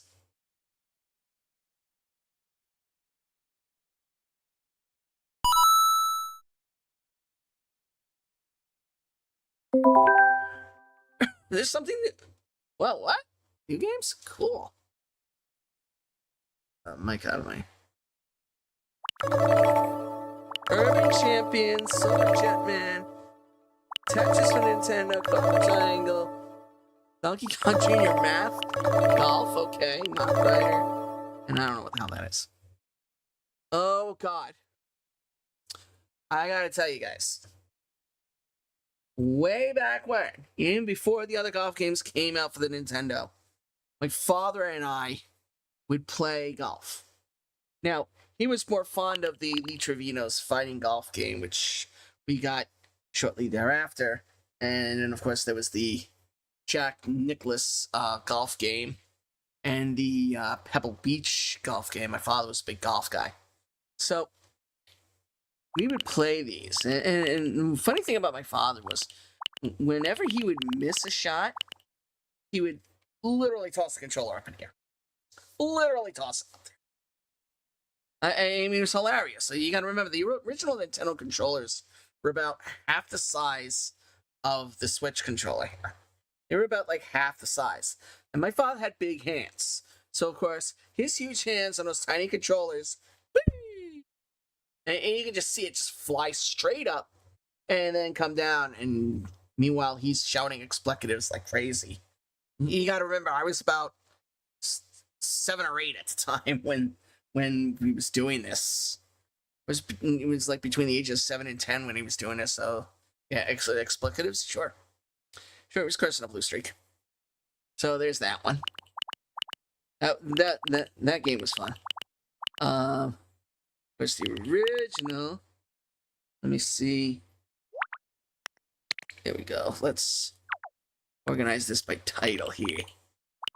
Alright, you got Blaster Master. Okay, so Sunsoft actually licensed their game for this thing.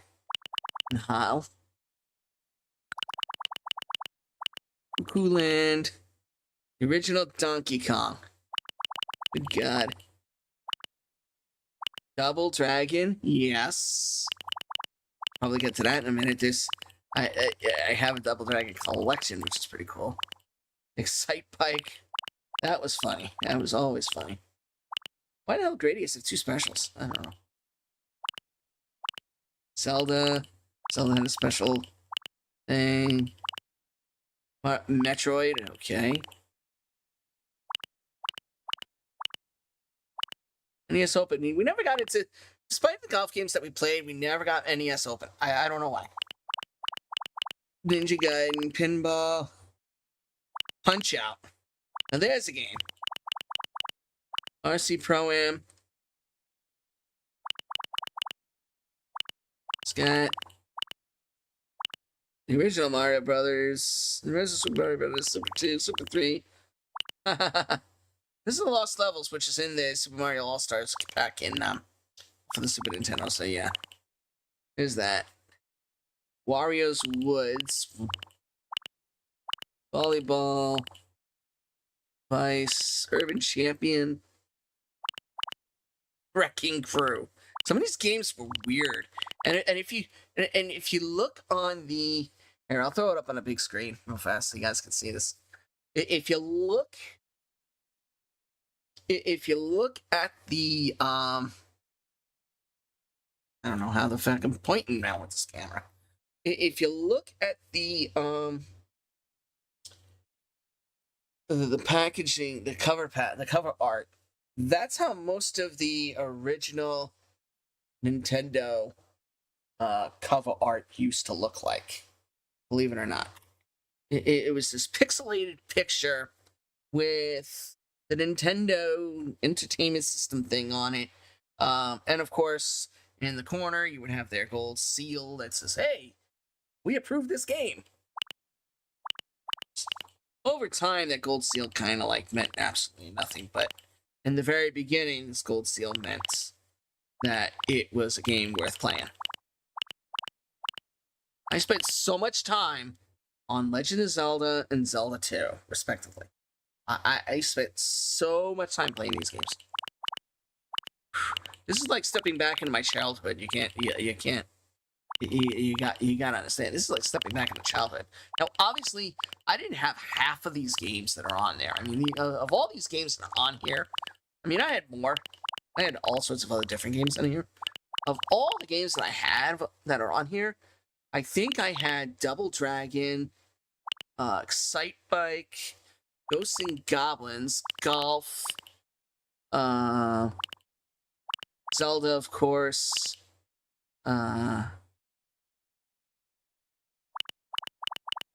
let's see. Punch-Out! Of course, I had the Mike Tyson's variant. RC Pro-Am, yes. Had that too. Super Mario Brothers, yes. Super Mario 2, Super Mario 3 I had. Adventures of Link, yes. So that's pretty much all I had. Otherwise, I really didn't have many of the games that are on here. The games that I had on here were some of the more obscure titles, like your Kung Fu, Kung Fu, Kickmaster, and off-wall titles like Stinger. Play that for you guys. Let's see. Then of course you had the what else did I have? Well, Nintendo. I had a lot of different games, but none of them dig dug. I mean, look at that. Half of these are like arcade classics. I mean, let's look at this. Look at this is Excite Bike, okay, guys? I would spend hours actually. Sometimes I would get bored of playing the actual game, and I sit and design a racetrack and take it through its paces. I would spend like hours trying to design a track. It was so weird. It was so cool. I remember the first time. I played this game, I fell.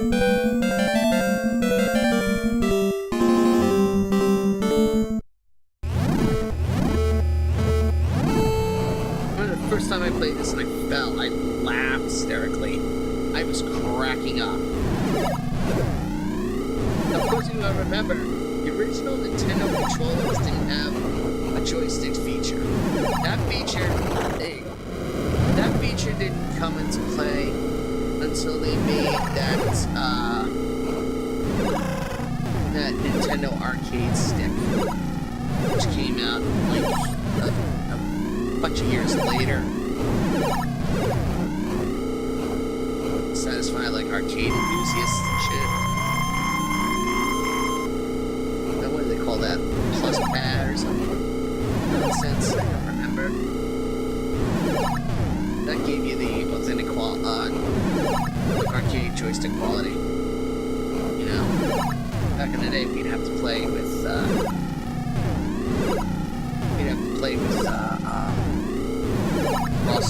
cross buttons. And that would be a chore.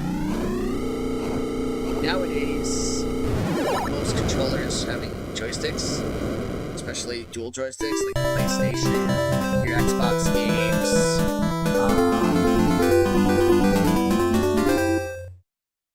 your PlayStation, your Xbox games.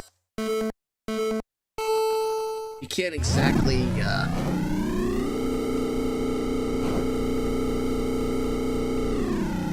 exactly live without the controllers with joysticks nowadays. Hell, even the original PlayStation, PS1, very first PlayStation controller, didn't have an analog joystick controller on there. It had it was just the cross pads. Try playing through Resident Evil without an analog joystick. Tell me how easy that is. Not very. I'll tell you that much. Even the PlayStation Classic, it didn't have the analog joysticks that later released for the PlayStation. More robust games. I guess game players are like, you can't play fighting games with crossbar? Come on, that's ridiculous. And we're trying to play Dragon Ball Budokai with the controller crossbar. Yeah, okay.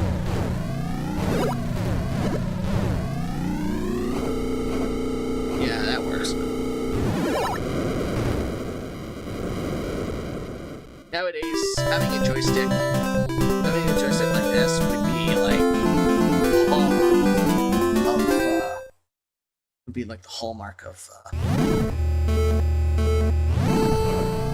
gaming potential right now. Whoa!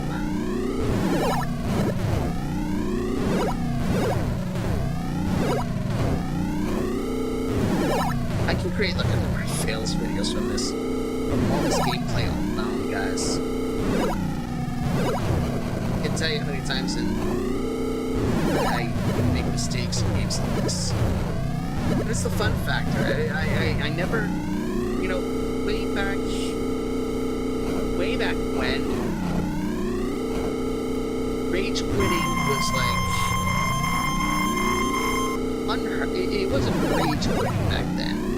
Well, it wasn't unheard of to get upset to the point where you throw your controller around, or throw it at like a TV screen and bust your TV screens, stuff like that. Rage quitting really wasn't earned rage quitting until modern day gaming. When I was a kid, if I lost the game and got upset, believe me, you would know it. It wouldn't be rage quitting, you would know it. You would be basically tossing the controller, ripping the cartridge out of the system, and tossing it outside and saying, screw it, I'm going outside of it. It's pretty much,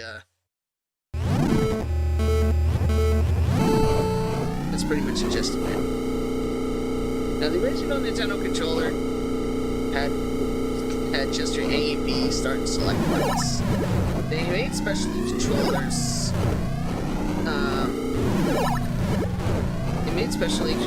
Like they made like specially everything for the original Nintendo because cash grab that had turbo buttons, which were pretty cool. I convinced my mother to get me a controller that had turbos on it. That had turbo switches on it. And the reason I seem to forget the reason. Why I asked for that. I think it was because either we lost one of the original Nintendo controllers, or probably because my dad threw it too many times. Or because I just wanted a controller that was mine and different, so that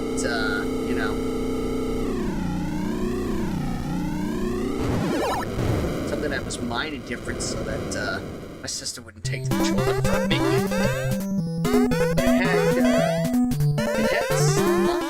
had your A/B buttons, but it had slide locks.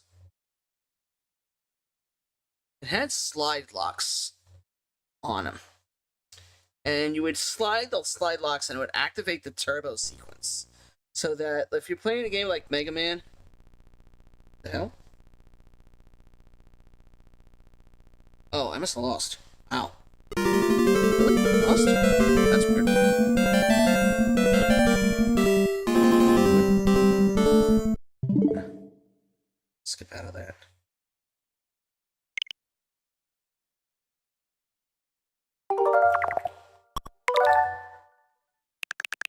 How did I lose? We go back here. 107, I got one. Alright.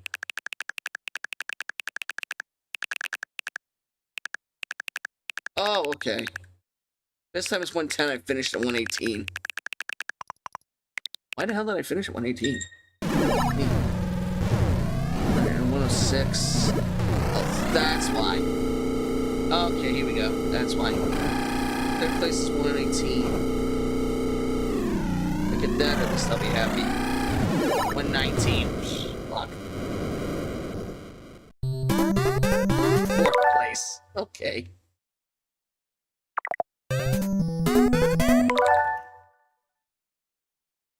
One thing I don't like about the Switch. Trying to. There we go. There we go. Let's see. What else? I like the layout that they did with this. I'm not just playing. I'm not. And while I play two whole cups of Mario Kart, I'm actually just playing random games just to play some random games right now because I'm not playing a whole game from start to finish. Some of the longer games like Zelda, Metroid, and whatnot, I'll probably play from start to finish. Yeah. This is that golf game I was telling you guys about.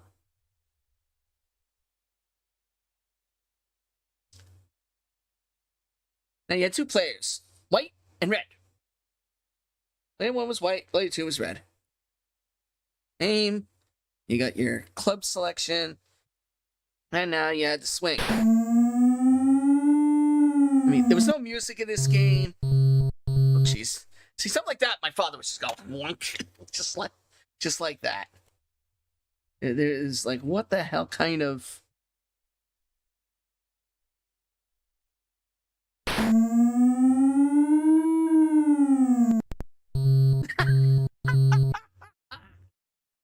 Out of bounds again. It's like I don't learn my lesson.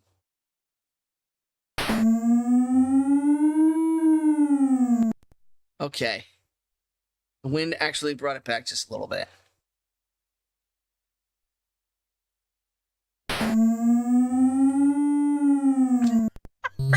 I forgot. In this game, it doesn't automatically choose a new club based on difference. It leaves whatever club you had on there. And the worst part about this, because this is like a very basic rudimentary golf game, as opposed to like other golf games that came out, like Lee Trevino's whatnot, it would have the yardage from where you were to the pin. Okay. And each club had a designated distance to which it maxed out at, so that you can choose a club based on the distance. So if you're saying, so let's say you were about 200 yards out from the pin, you can choose like a 5-iron, and that would get you close, or something to that extent. But you can see the aggravation my father went through playing this particular golf game. I mean, the Lee Trevino game, he did a lot more of the controller throwing, because if he missed a swing or missed a shot, he would, yeah. Let's just say he would be at 4-iron.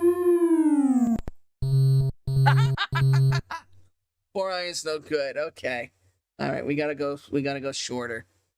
Let's go 6-iron. We hit the bunker. Okay. All right. Now we're in the bunker.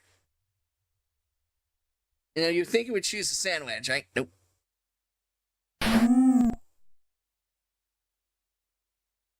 Now you're on the green, it chooses the putter. And this is where the old school golf games had stuff going on. Your ability to line up and target your shot, your putt accordingly. So I didn't even play the break. I did that on purpose just because why bother? At this point, it's like, what the hell?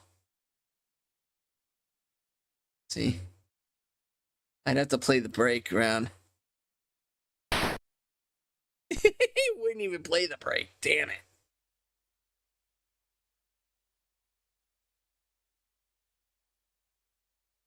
What the hell?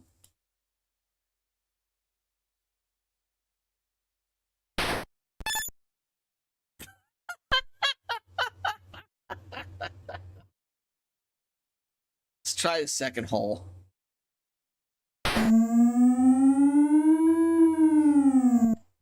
Alright, well, at least we didn't get in the water.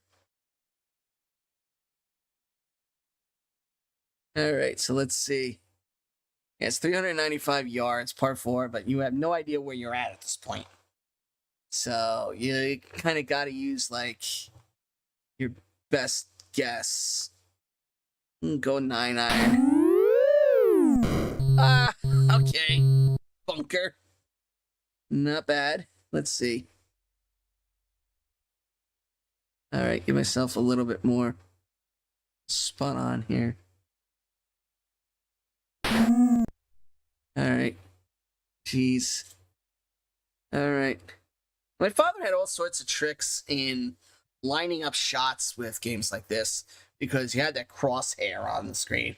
So my father had a lot of tricks. So my father used to do is he would hold the controller up to the screen. He would kind of eyeball the controller. He'd turn it. He'd turn it. He'd use it like as an alignment between where his ball was and his club, and he kind of would like align it like this. He would line the crosshair up to where his where the pin was. He would do all sorts of weird shit with the damn crosshairs in games like this. That's the way you can pull off shots like that.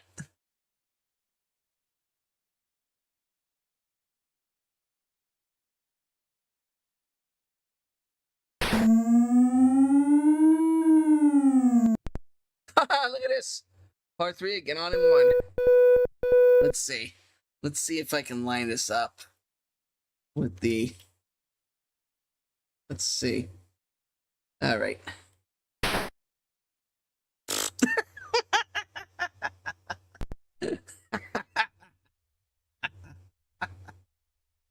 Oh, Lord. All right, let's see. You took the controllers, did like a level type thing with between the ball and the hole, and removed the crosshair accordingly. I didn't hit it hard enough. And you had stuff like this that was just like drop in. I went from a possible birdie to a bogey. So much I suck at a game like this. And I actually, believe it or not, growing up, I actually played golf for reals. My father taught me and my sister how to play golf, and did pretty well. I actually was in a youth tournament when I was 6 years old. But the cutoff point was 8. My father knew a guy who knew a guy that was running the tournament. That was running the tournament at the golf course that we went to, and he signs me in. And while we're waiting for the tournament to start, because we got there about an hour early, because he wanted to hang out in the clubhouse and talk to his friends. He would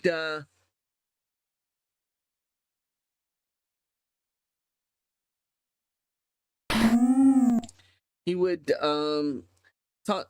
talking to his friends. His friend who was working in the clubhouse was getting us sodas and stuff.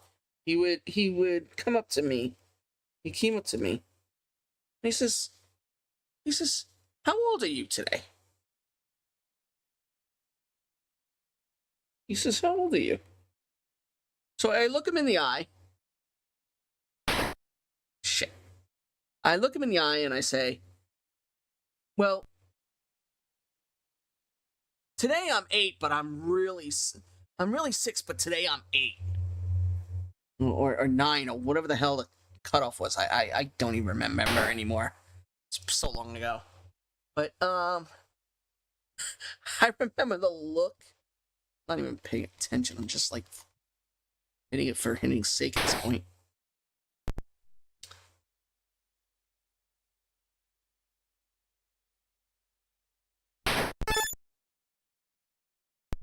I remember the look on my father's face. He just started laughing. He just started laughing. He thought it was funny. But when I got up to the tee, he's telling me, what the fuck? I get up to the tee.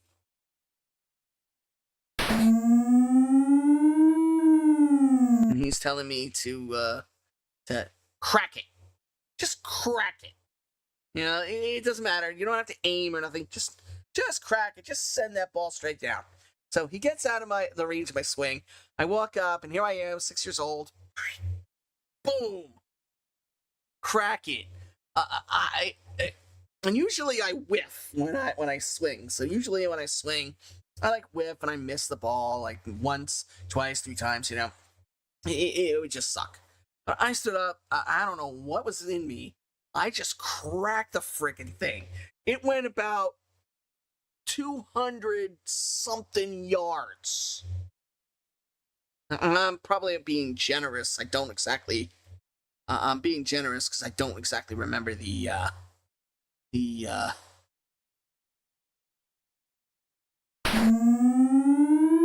distance, but I must have cracked it. I think my father said I cracked it like.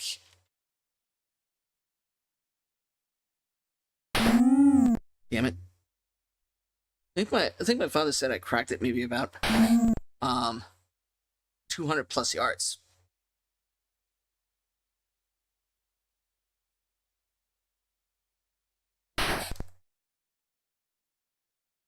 And the look on his face, the shocked look on my father's face.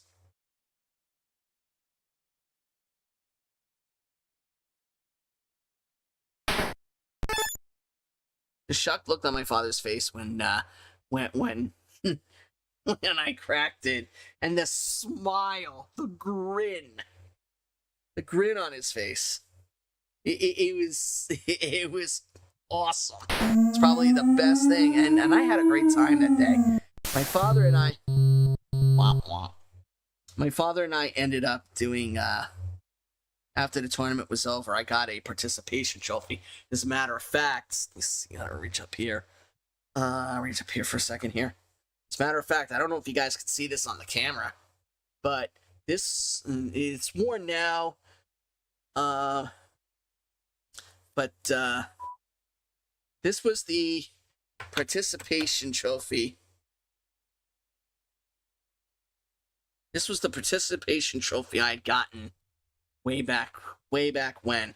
There was a little golf club that was stuck in the middle here, and over the years, it fell out. It says Brooklyn Juniors, 1985. Let's see. Yeah, I was 6. Wow, I can't believe I actually did remember that age. I was actually 6 years old during the time. Wow, that's weird. Things you remember when you get old, guys. Things you remember when you get older. And I say this tongue in cheek because my birthday being recently, but yeah, it is wild the things that you it is wild the things that you can remember years later.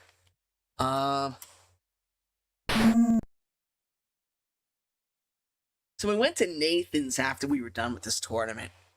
We went to Nathan's, and my father got what he called a meal fit for a king. And I'm talking like authentic Nathan's, not the authentic Nathan stuff. We had hot dogs, we had hamburgers, we had fries, with the works. We had so much food between the two of us. It took us literally an hour. It took us literally an hour to eat all the food that we had.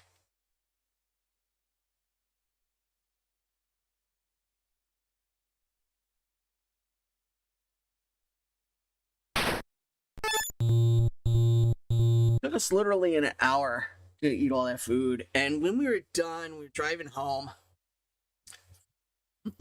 It was the best day ever. It was the best day ever, and I think about that sometimes. Damn it. I think about that sometimes, and I think about. Did I hit the same spot? Yes, I did. Damn it. Let's try hitting straight, see what happens.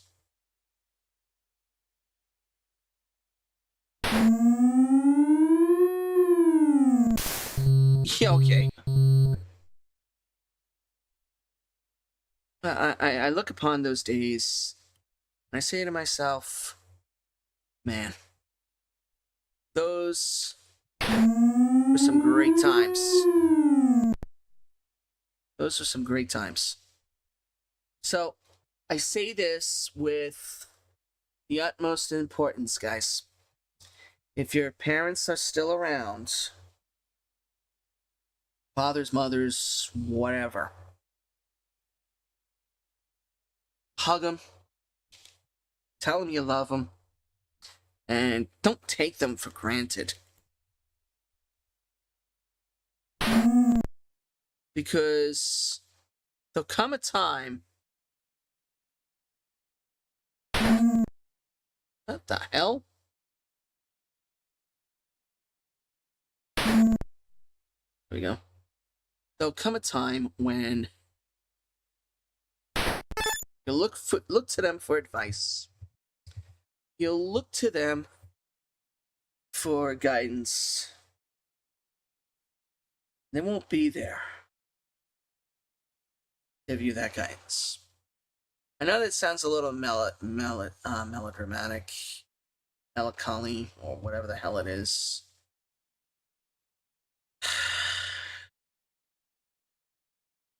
But I say it from the heart because it's true. And I say it because I'm in that position. I don't have either of my parents anymore. And there are days when I feel low. And all I want to do is just hear their voice. And can't. All I can do is remember them. And, I do hear their spirits calling out to me from time to time. My mother specifically. But, it's not the same as actually hearing their voice. I mean, literally. Oops. Literally hearing their voice is not the same.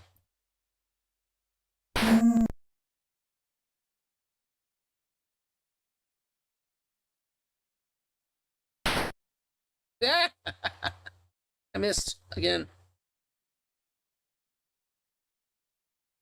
No. Okay. I literally. This screen is probably the most ridiculous screens I've ever seen. Come on now. Shit. Alright, 9th hole. This is the last hole I'm going to play for this game. We gotta get 9 in. Full 9 in. Before changing the game, so. Question is, can I actually make this birdie? Nope.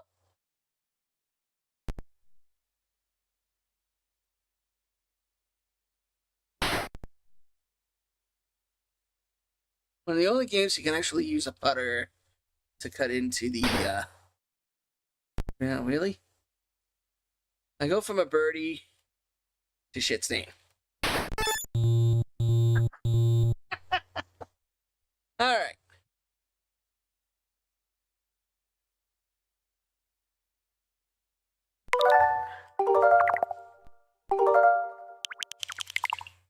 Alright, enough of that game. Memories and nostalgia. I guess I didn't play a whole bunch of these Nintendo games, believe it or not.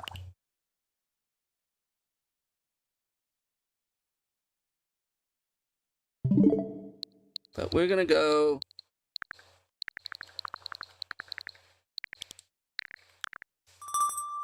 on software. I want to see if I can actually play the Game Boy Advance.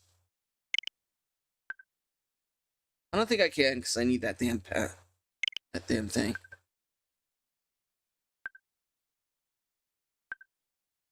No. You know what?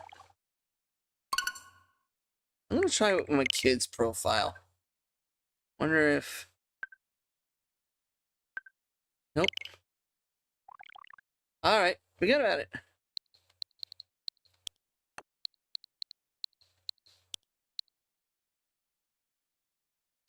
Wow, okay.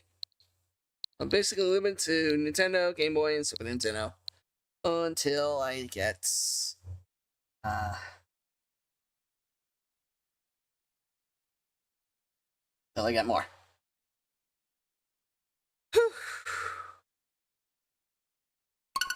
Well, let's go back to the Super Nintendo games. See if I can find something that's nostalgia tank other than Super Mario Kart. Not that many offerings for Super Nintendo games. Not that many offerings. Here's one, Battletoads. I never got into the Battletoads, but I like Double Dragon. Maybe another time with that one. It's Donkey Kong Country. This is one of the more semi-modern ones that came out in the early 90s. When Rare first started making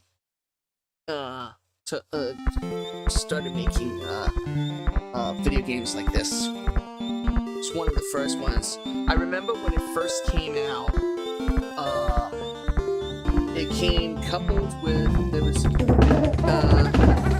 Nintendo Power. Was it Nintendo Power or Game Pro had a thing where they sent you VHS video. Whoops. They sent you like a VHS video. They sent a VHS video of it to show you the makings of Donkey Kong Country, and it was very interesting because it showed you how they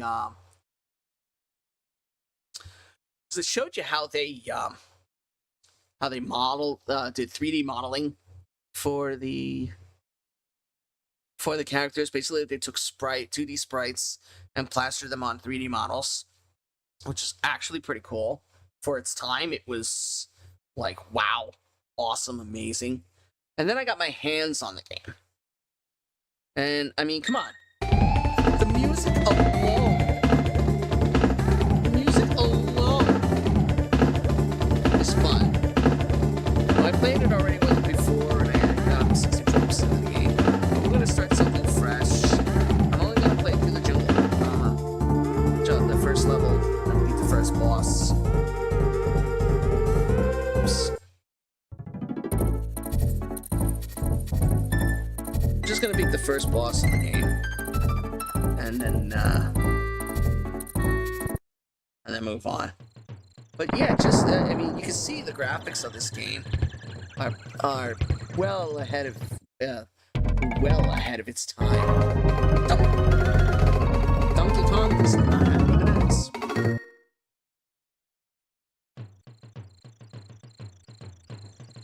There's a trick up here where you jump right and go back into DK's house. And you can grab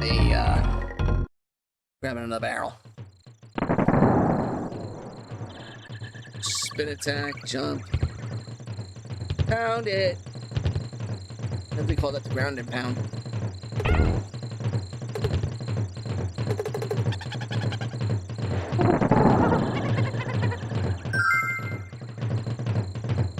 An hour left.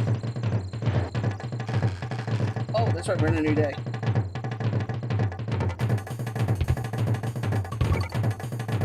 Don't be alarmed by that, no, you know what, I have to do something real fast. That 1 hour alarm is,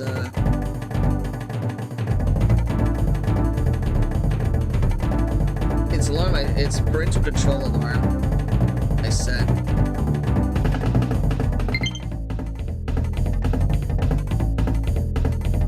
It's a parental control alarm that I set for my son when he plays this game.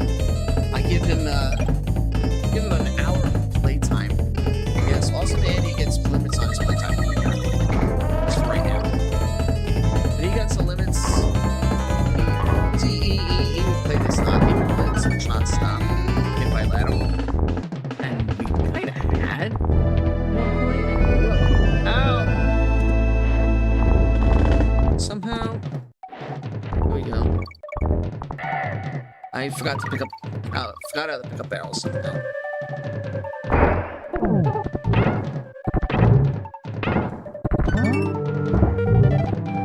I can remember all the secrets for a lot of these levels.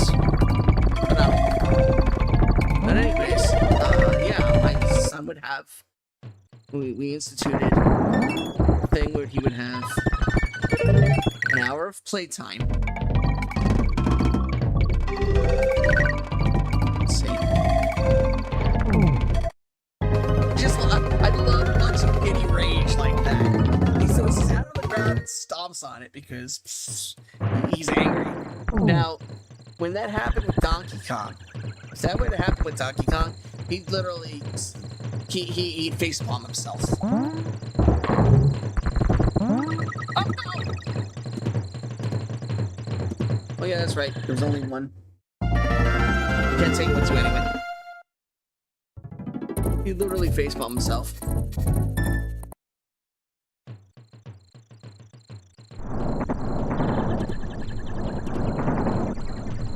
Wow. What the hell? There we go.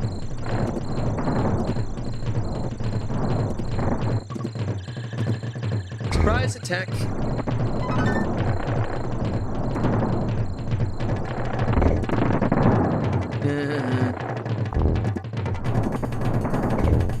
And then he does a cartwheel attack.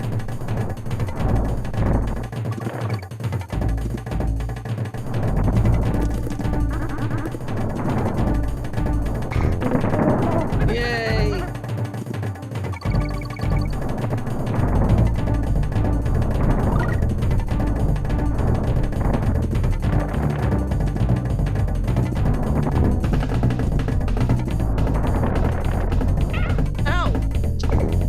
I forgot how to do the control scheme on the Switch is weird. Because while it emulates the Nintendo configuration perfectly, there are times when I forget what button does what. Just like that.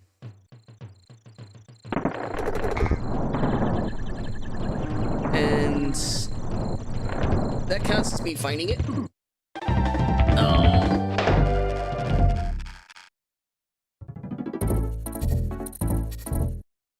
It counts as me finding it, but yikes. Alright, come on.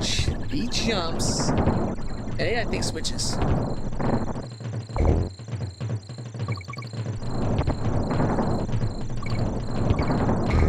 Haha, gotcha. Because I didn't click all along, I gotta start over again. Oh no! 7 lives left. It's like I'm a... Donkey Kong's got the lifespan of a cat. And he walks into that.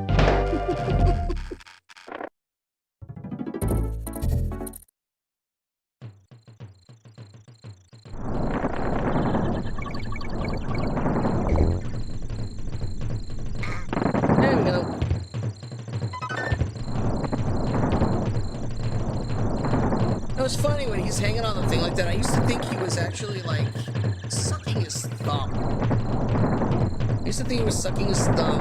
I mean, he kind of looks like he is. Donkey Kong sucks his thumb with climbing ropes. And jumps in pits too, because sure, why not? I'm better at this game, but you know what it is? I'm kind of like,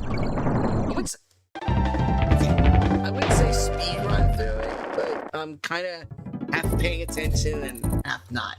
If I was really, really paying attention, I wouldn't have made the mistakes I just been making. I'm just like randomly going about because I'm chattering on and I'm enjoying playing, enjoying the nostalgia night. Man, Eddie. Alright, now we need another. Okay, we got 2 rhinos. That's nice. It's like a jackpot. You get 3, you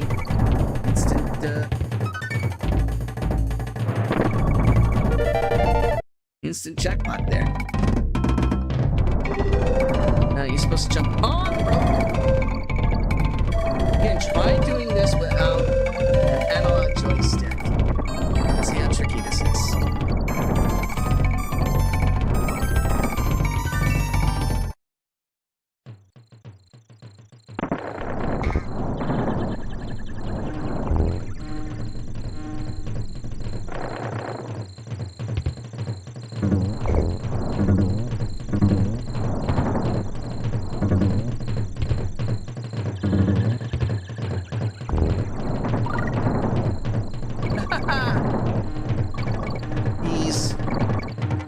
These with spikes on them.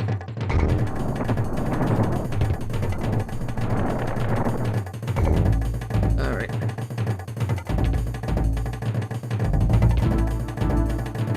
There we go. Hey, got an extra life. All right.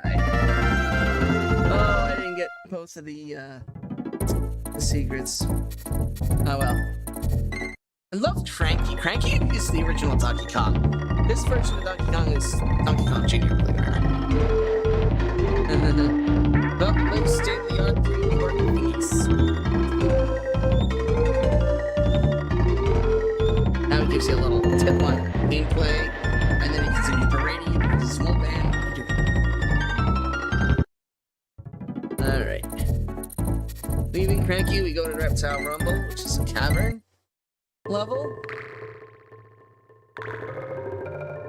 And I'm gonna... There we go, we play Patty Cake.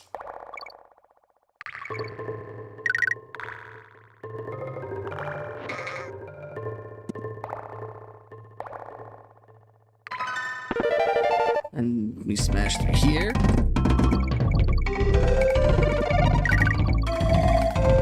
And bananas and the extra life. Alright, wow.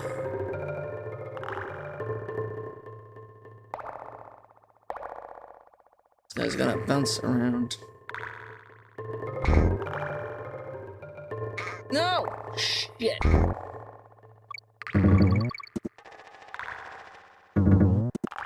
Alright, since I got both.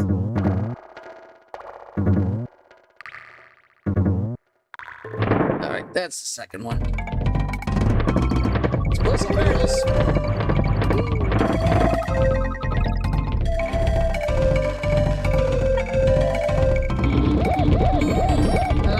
When they're in idle mode, you leave them idle, Diddy Kong will both ways. And his head will scratch his head.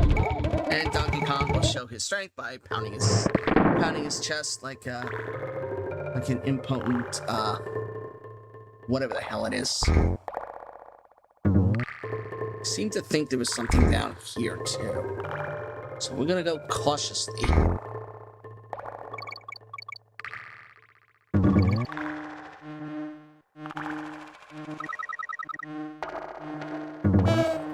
Oh well.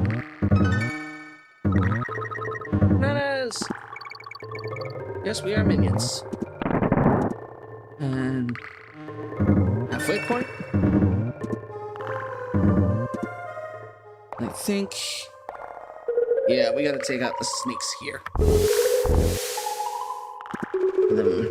Yeah. There we go.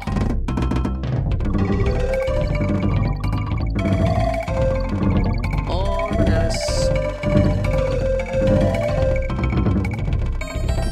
Alright.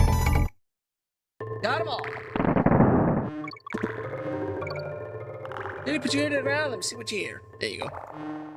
When Denny Nails is like, the hell is that?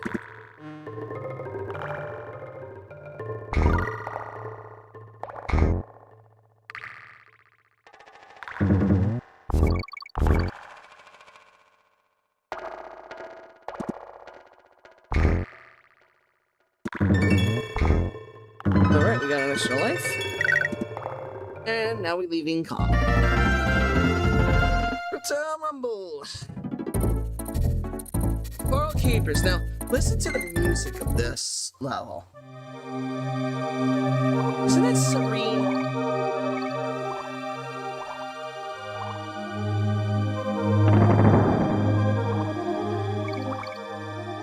That is serene. It's basically, it's like, it's music to chill to, if you think about it. I would literally spend...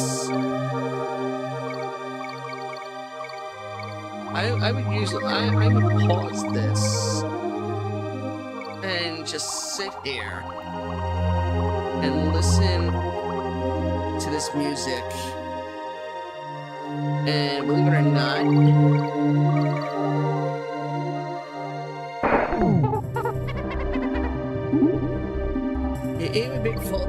it would make me fall asleep. But that's the Serenity. Wow.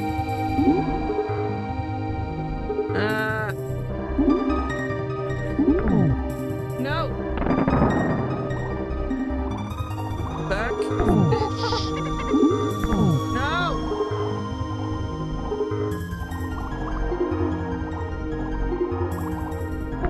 There you go. And then you come back. That's right, the fish can't kill the octopi.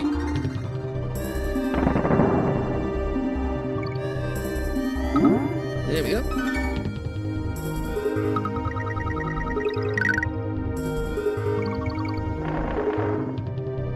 Just gotta follow the octopi around. There's another fish in case you lose this one for you.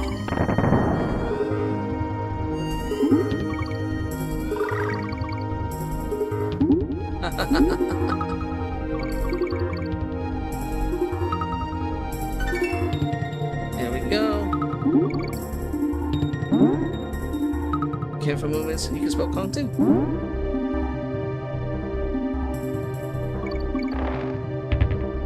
Clamshell shoots.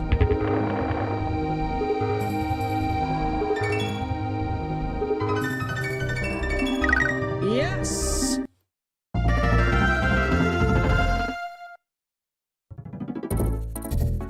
Now we got the Funky Kong, who he basically takes you. He's basically a sharky guy. If you go further up, you have to go back to get other like secret areas, whatever not.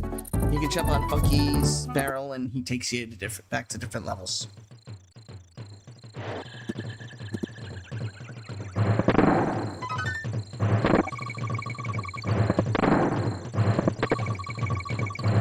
This is by far one of the funnest levels in this game.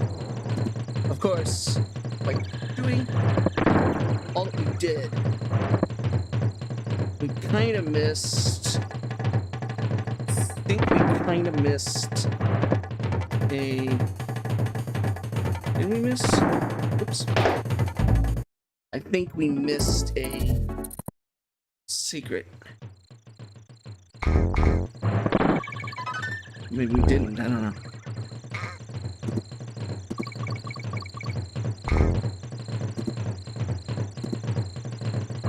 No, we didn't.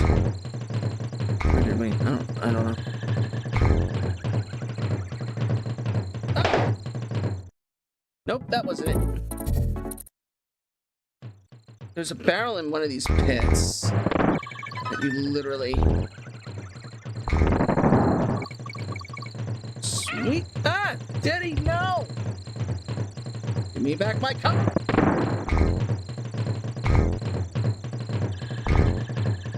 Dare you?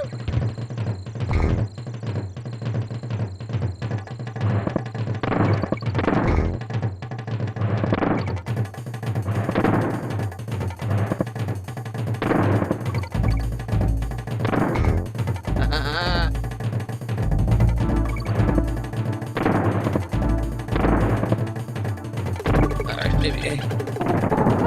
Alright. Welcome back to the party, Diddy. Oh, I don't want to get that. What's it what? Oh, here it is. As much as I want to get the rhino, I don't want to get the rhino because I don't want to.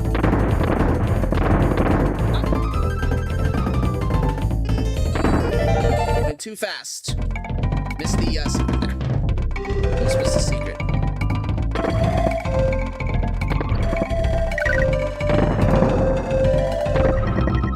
Looked at 100 bananas. Just got an extra life. I got an extra life there, but again.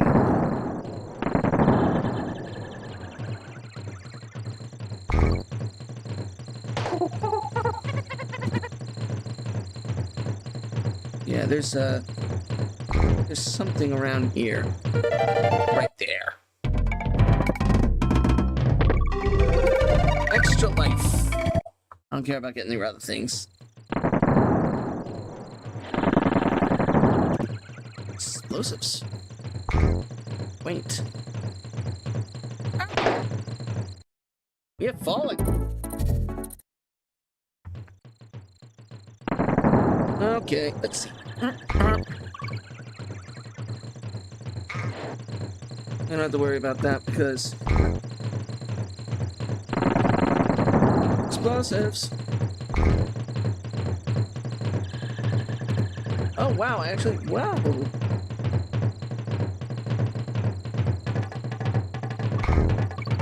Uh-huh.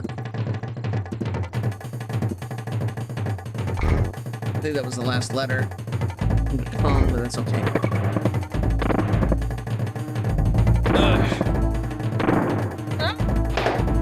Overshot the barrel. Now we gotta start all the way at the halfway point again. The one thing about these save points, they're like literally in the middle of the level. So that if you die close to the end, there's like no additional... Wait a minute. What am I thinking? I'm like, I died like...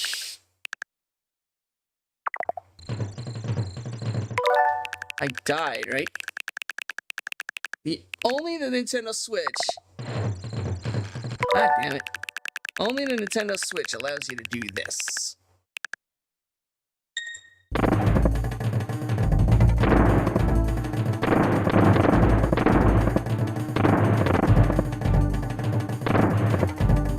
I think they call it the Cosmic Duel.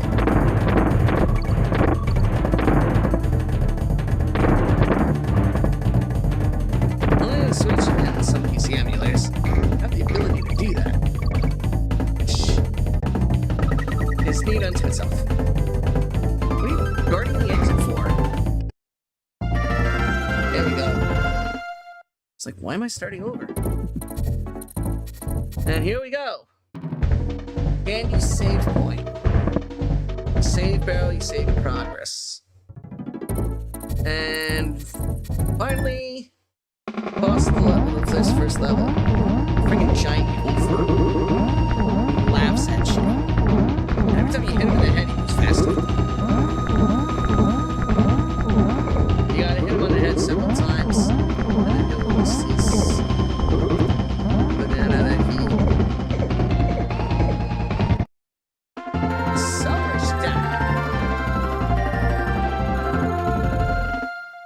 And you would think there would be like a cutscene or something before you go to the next section.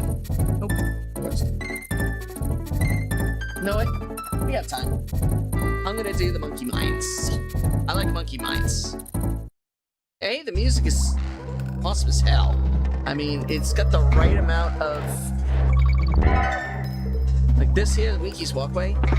Levels like this have the right amount of creepiness to actually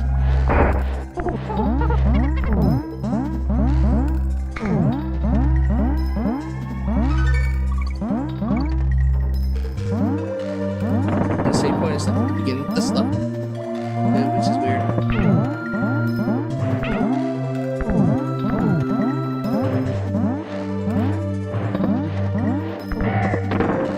And it's only got one, so you get this. You get only access with the frog.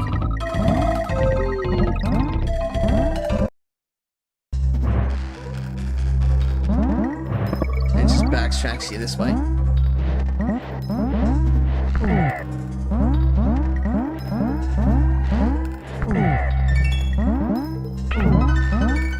Easy life, easy level. But the whole point is, music is chill. It's serene as all get out. I love it. Got the right amount of creepiness and right amount of relaxant. Now this is a level. There's another version of this one in another level where you actually literally jump out of the cart as you go along. But the first time I played this level, and I couldn't get past the jump point there. Oh, I can't tell you how many times I raged trying to get past that jump point. And if I crashed here, oh, forget it. I literally flipped.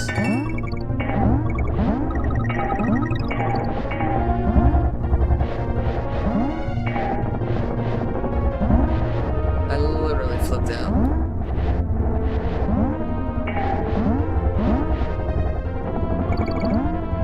See, like that's like line of F.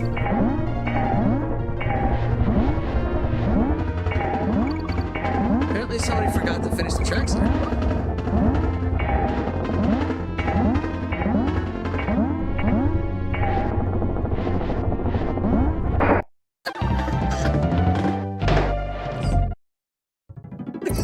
See what I mean?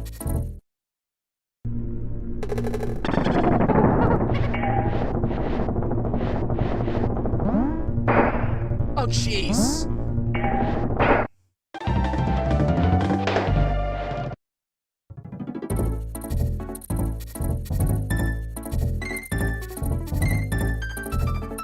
Why did I do that?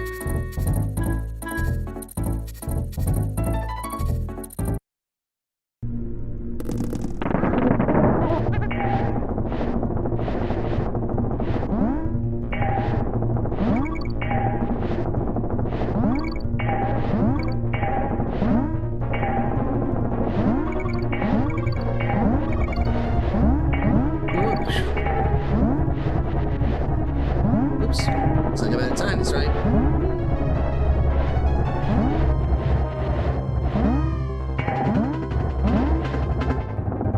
I mean, you hear the music to this level, it's like...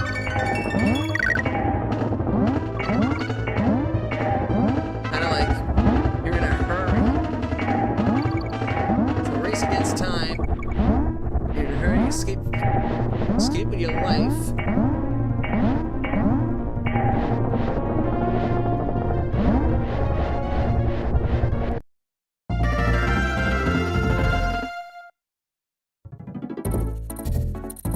Bouncy Bonanza. Ooh. Jump around. Jump around. Jump up and get down. What the hell? Damn it. Yeah, there's a secret over here that I have to get with Diddy, I think.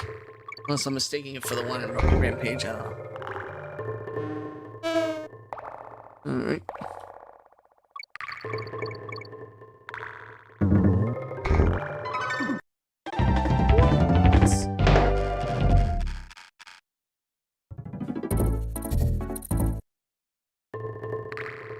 "12 lives.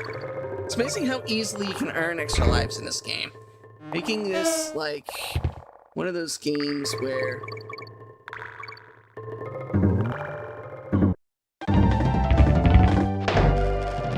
corrected. It's one of those games when you actually can lose life easily. Alright, let's try this again.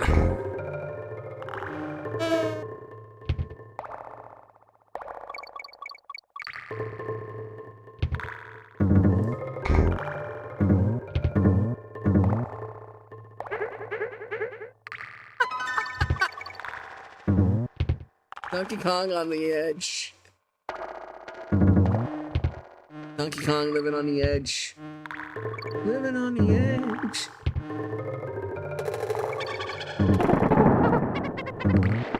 Oh shit!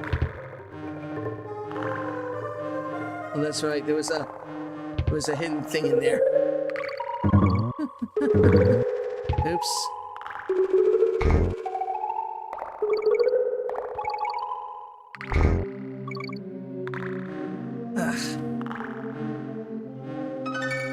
Come on. After a while, the controllers on the Joy-Cons get a little wacky. Oh, well, wow, okay. Wow. Oops. Well, I guess I'm going the long way. Nope. Back this way, watch. Back this way.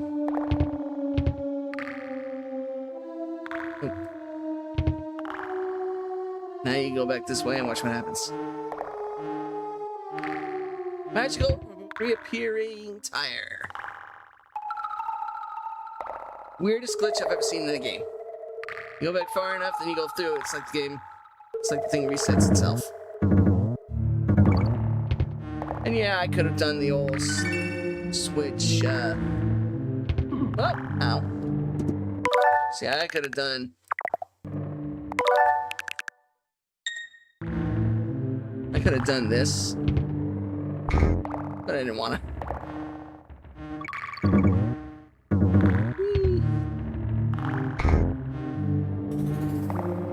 Technically, at this point, whoa!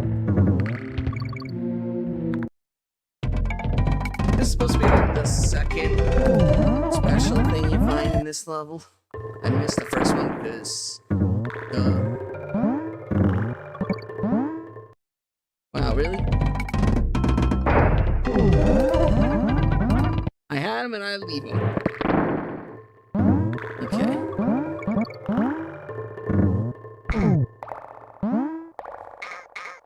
I lost my frog. Does anybody see my frog? Think I lost him. Ah! Sacrificial Kong.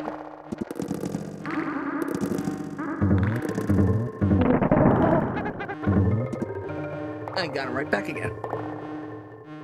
See, this is why you need a frog, because the frog can land on his bees and kill him. And it just makes this part a lot easier. Because otherwise, yes, sacrificial Kong. Whoa!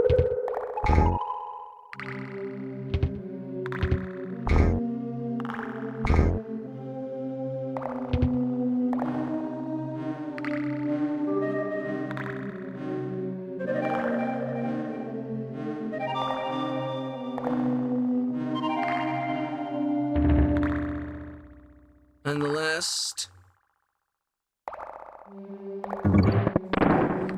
secret to the level.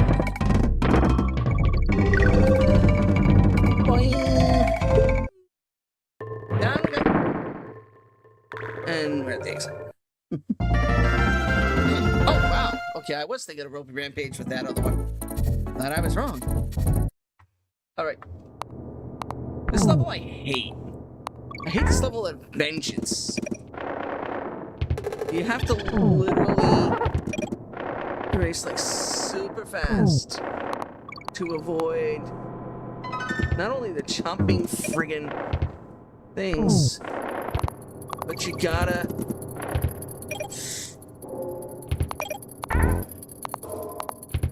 learn how to run in this game.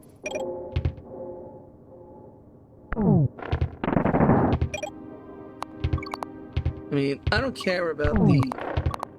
I mean, right there, there's a... You get the O and you're fine. And over here, there's a secret smash and grab thing.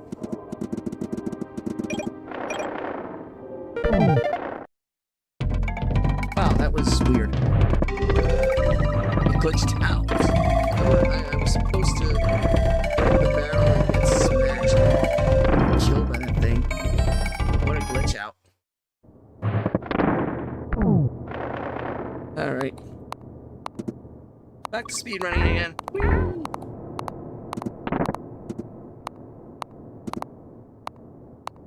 Whoa. Oh. I missed the O on purpose because I don't really feel like losing a life. Oh. On a wing and a prayer. Whoa. Ah, crap. Crap, I got crap. Oh.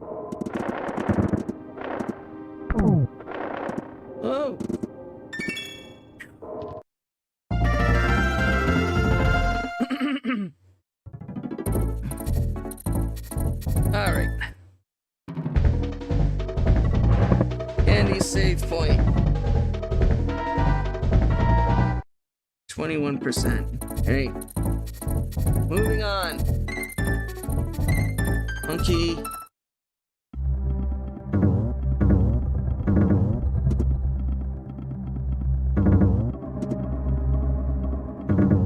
There we go. There's one other. Yeah, I missed the K. There's one other.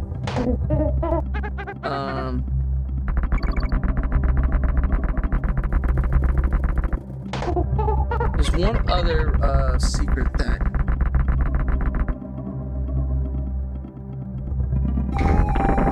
Shit.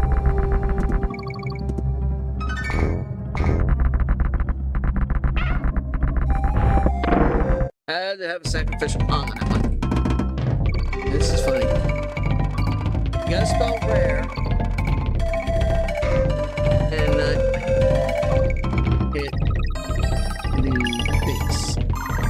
And you get that. Fish. A fish. Of all things, a fish. Okay.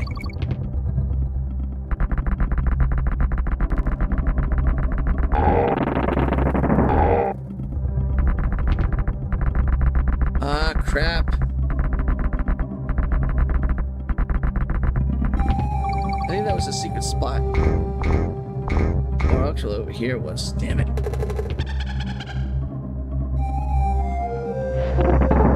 Shit. Wrong side.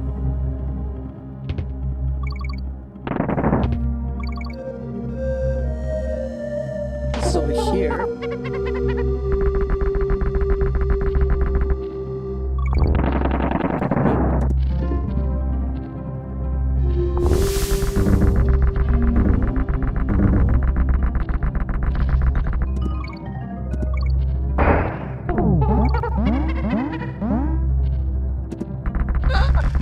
Sacrifice the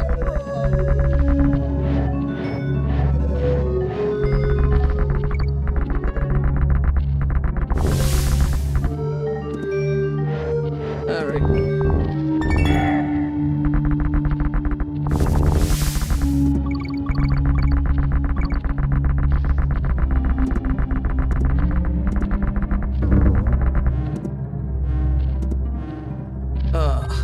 And the torture.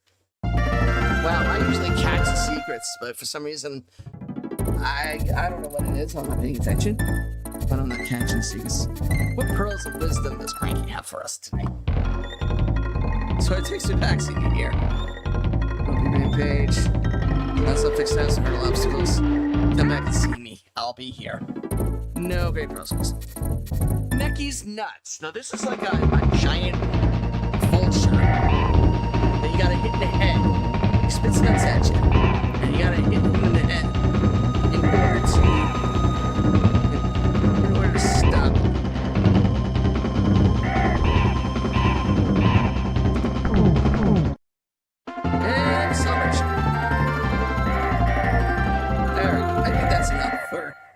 Donkey Kong Country now. Alright.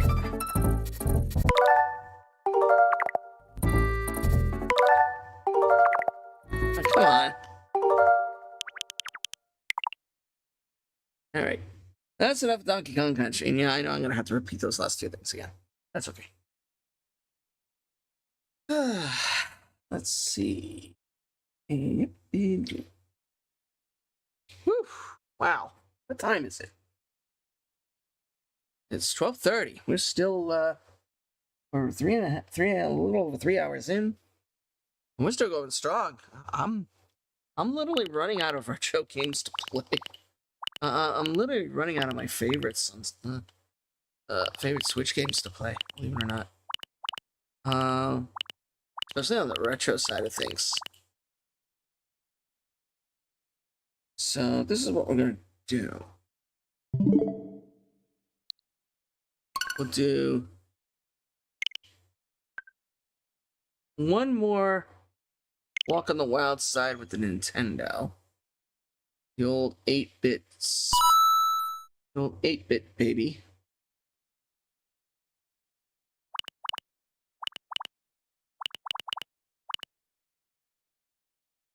Oh, there's Kung Fu Heroes, okay. Wondering what that game was.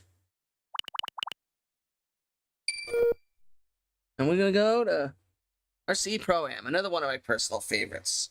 I remember when I taught my father how to play this game.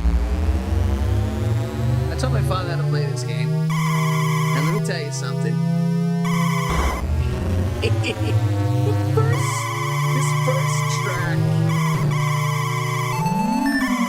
The first track that he played, this first track here, he ended up getting turned like, he ended up getting turned backwards. He ended up going backwards on the track, and when he lost, he threw his controller up in the air. He did the classic controller toss. It was hilarious. He's sitting there going, yeah, I can play this, I can play this. For some reason, he wanted to experience these games too. It's probably my sister and I liked. The games that my sister and I like to play, but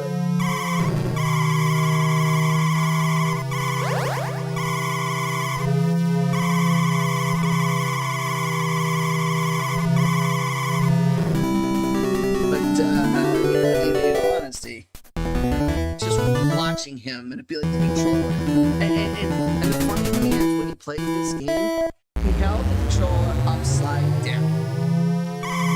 I mean, it's probably one of the reasons why he ended up going backwards, because he had the controller upside down the whole time. But I didn't try to correct him because of how funny it looked.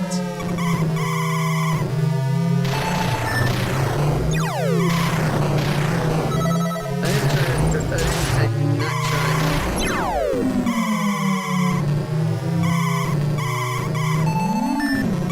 did not try to correct them.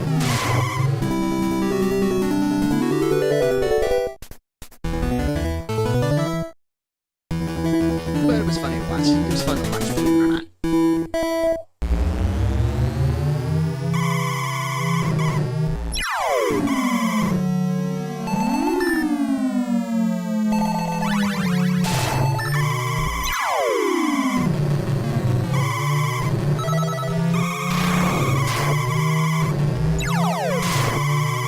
What's with the speedster? Why am I recording now? Oh yeah, there's a bomb. I'm like, wow, I'm recording songs now.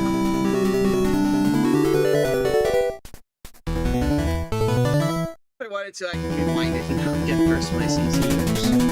I don't wanna. Games like this, I'll take what I can get. Ow! Yeah, see, that there is worth rewinding this. No.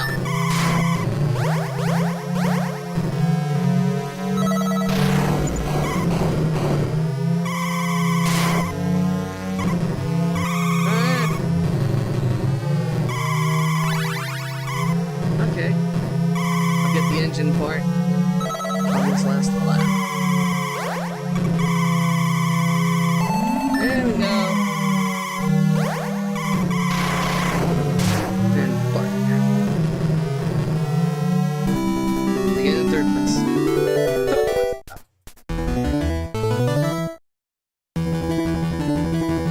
Alright. I hate this, Jack. You have to spell the word Nintendo. You can use that name. You have to spell the word Nintendo. What the hell? Alright, I gotta start this race over again.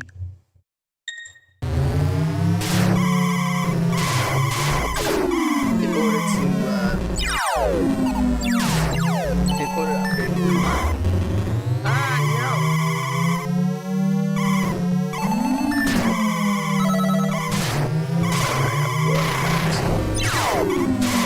Oh, shit. Missiles, I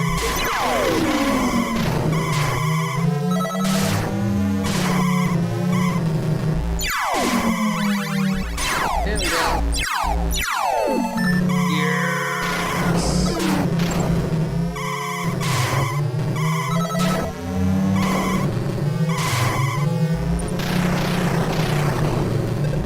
Down there.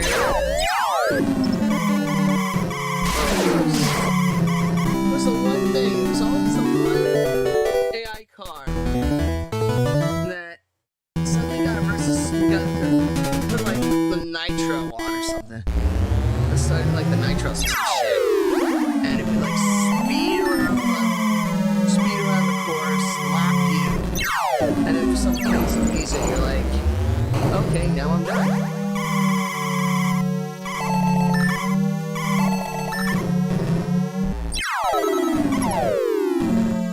There's some things in the middle sucked.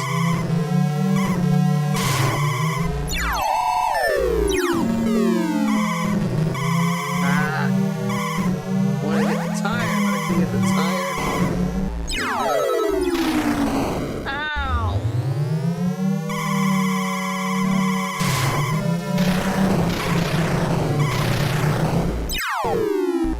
If I lose this, which I'm not going to, I'm gonna jump back to here.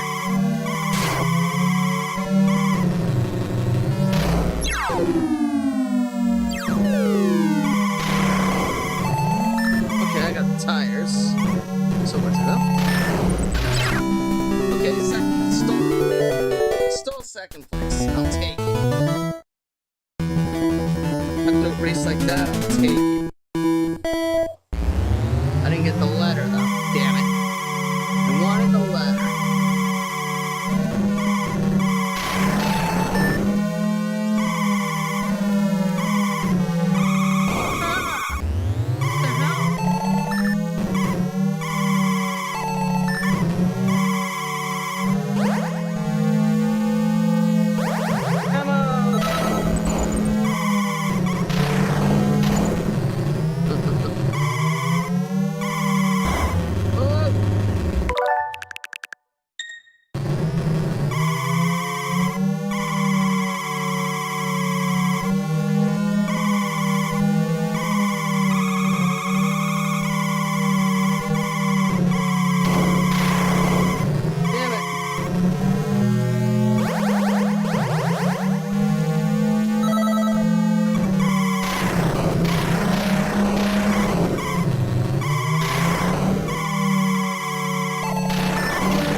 place, damn it. Screw you guys.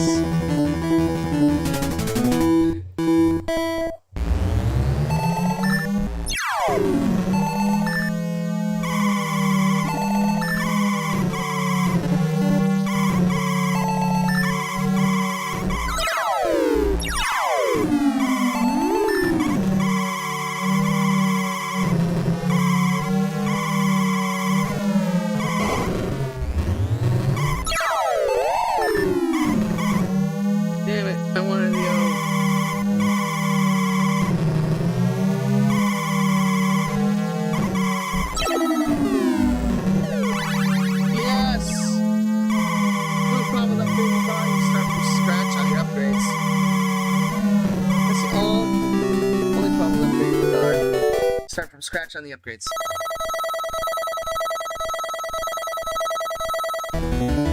Yes. Okay.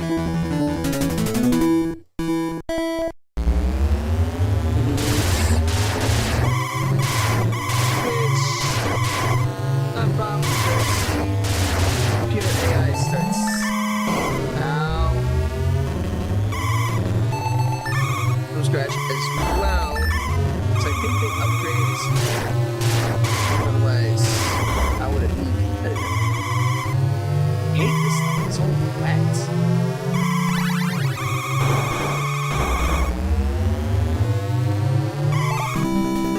Okay, I'll take this. I don't miss this though.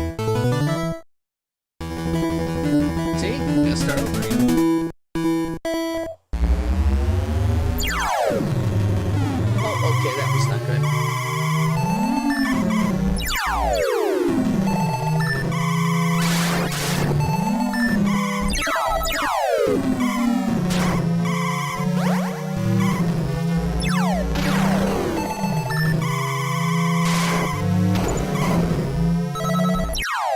Mr. Naughty Yellow. Putting on the NOS. The yellow one seems to do this all the time. It randomly puts on NOS and just fucking blacks everybody. I mean, I've seen green do it too. But pretty much it's yellow that does it. I don't know. I guess the devs of the game were fond of colored yellow. I don't know.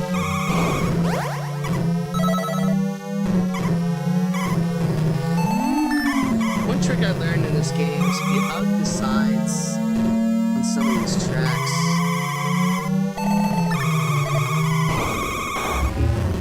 some turns, stand a better chance of not wrecking out.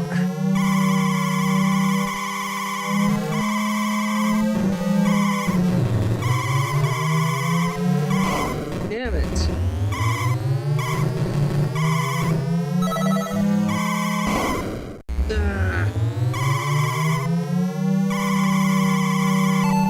No amount of turning it back the clock will fix this level. This level is like the worst. Believe it or not, I once on my emulator just for shits and giggles, I threw on a code that allowed me to beat the computer flawlessly.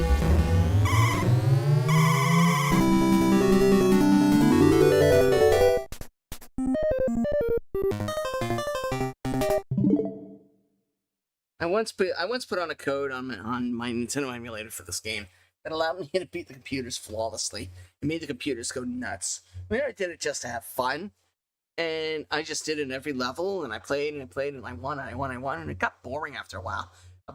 Maybe about 2 hours in, and I'm starting to nod off playing the game. I'm up to track number 20 something, and it started after 10. All the tracks look the same. It's like rehashing the same thing, except there's more hazards on each track. This RC Prom, believe it or not, is a game that never ends, in my opinion. Because I never got to the end of it. I never got to the last race, and then got a congratulatory screen. It's one of those games that just goes on and on and on until you're like saying, screw it, I'm done. That's it. Stick a fork in me. It's over, Prime. Oh, goodness gracious me. Well, I don't know about you guys, but I think that's enough nostalgia for one night. Ugh.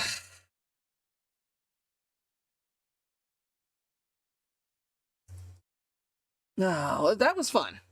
I enjoyed doing this. This is one of those things that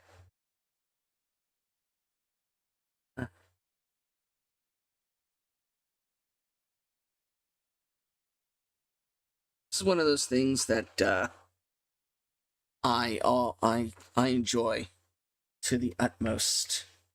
I literally.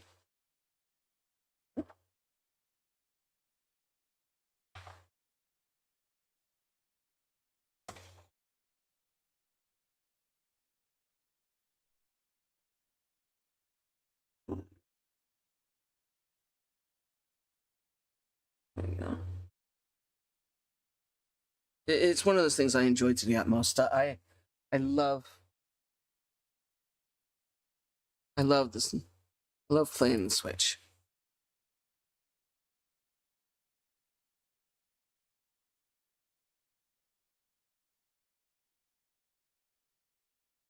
But there's kind of time. There comes a time when you have to say it's time to let it rest. Gotta let the Joy-Cons recharge. Ah, it was a hell of a night.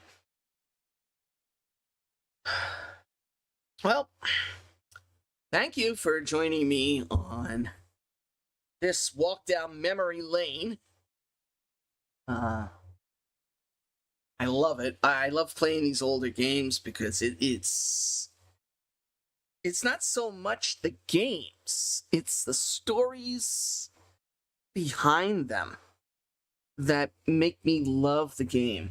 It's the stories that I have, the memories that I have playing a lot of these games, whether they be arcade games, whether they be consoles, whatever. It's stories that I have, that the memories that that make me love these things. Well, it makes me love playing these games for you guys. Yeah, I'll play the occasional modern game too. I mean, I'm not crazy. I like playing a lot of the modern games too. I mean, I wouldn't have gotten all the games I have, if I didn't want to play a modern game or two. But there's just something about the classics that just speaks to me. You know? Anyway, that does it for me here tonight. It's about 1 o'clock. I'm about ready to hit the sack. 3.5 hours is pretty damn good for playing the retro games. I mean, in all honesty, I could go for hours, but my eyes are starting to droop, and I want to get a decent night's sleep because tomorrow I am going to be doing housework and having a day of family time with my boy and his mom. So I want to be well rested because it seems every time I sit on the couch I fall asleep. I don't know. But again, thank you everyone for joining me tonight. Really appreciate it. Don't forget to like, subscribe. That way you can see more of these fun videos, hear more of my great stories. And we're gonna roll. So, Saturday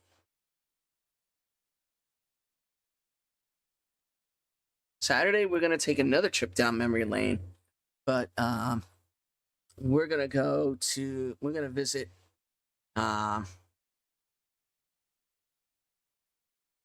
we're gonna go visit some a fighting game series, a brawler series that is pretty damn cool. And because I just got the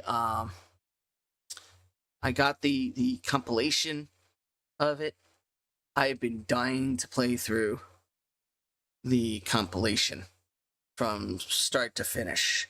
So yeah, we're going to we're going to do it. So wait till Saturday. We're gonna have a lot more fun, and it's gonna be a ride. Thanks everyone for joining me tonight. Once again, I can't say it enough. Have a good evening. Stay safe, and I'll see you guys on Saturday.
Send down your fires and waters. Go on and rip the sky out, but not today. Not today. Ooh, take a ride on your whitest of horses.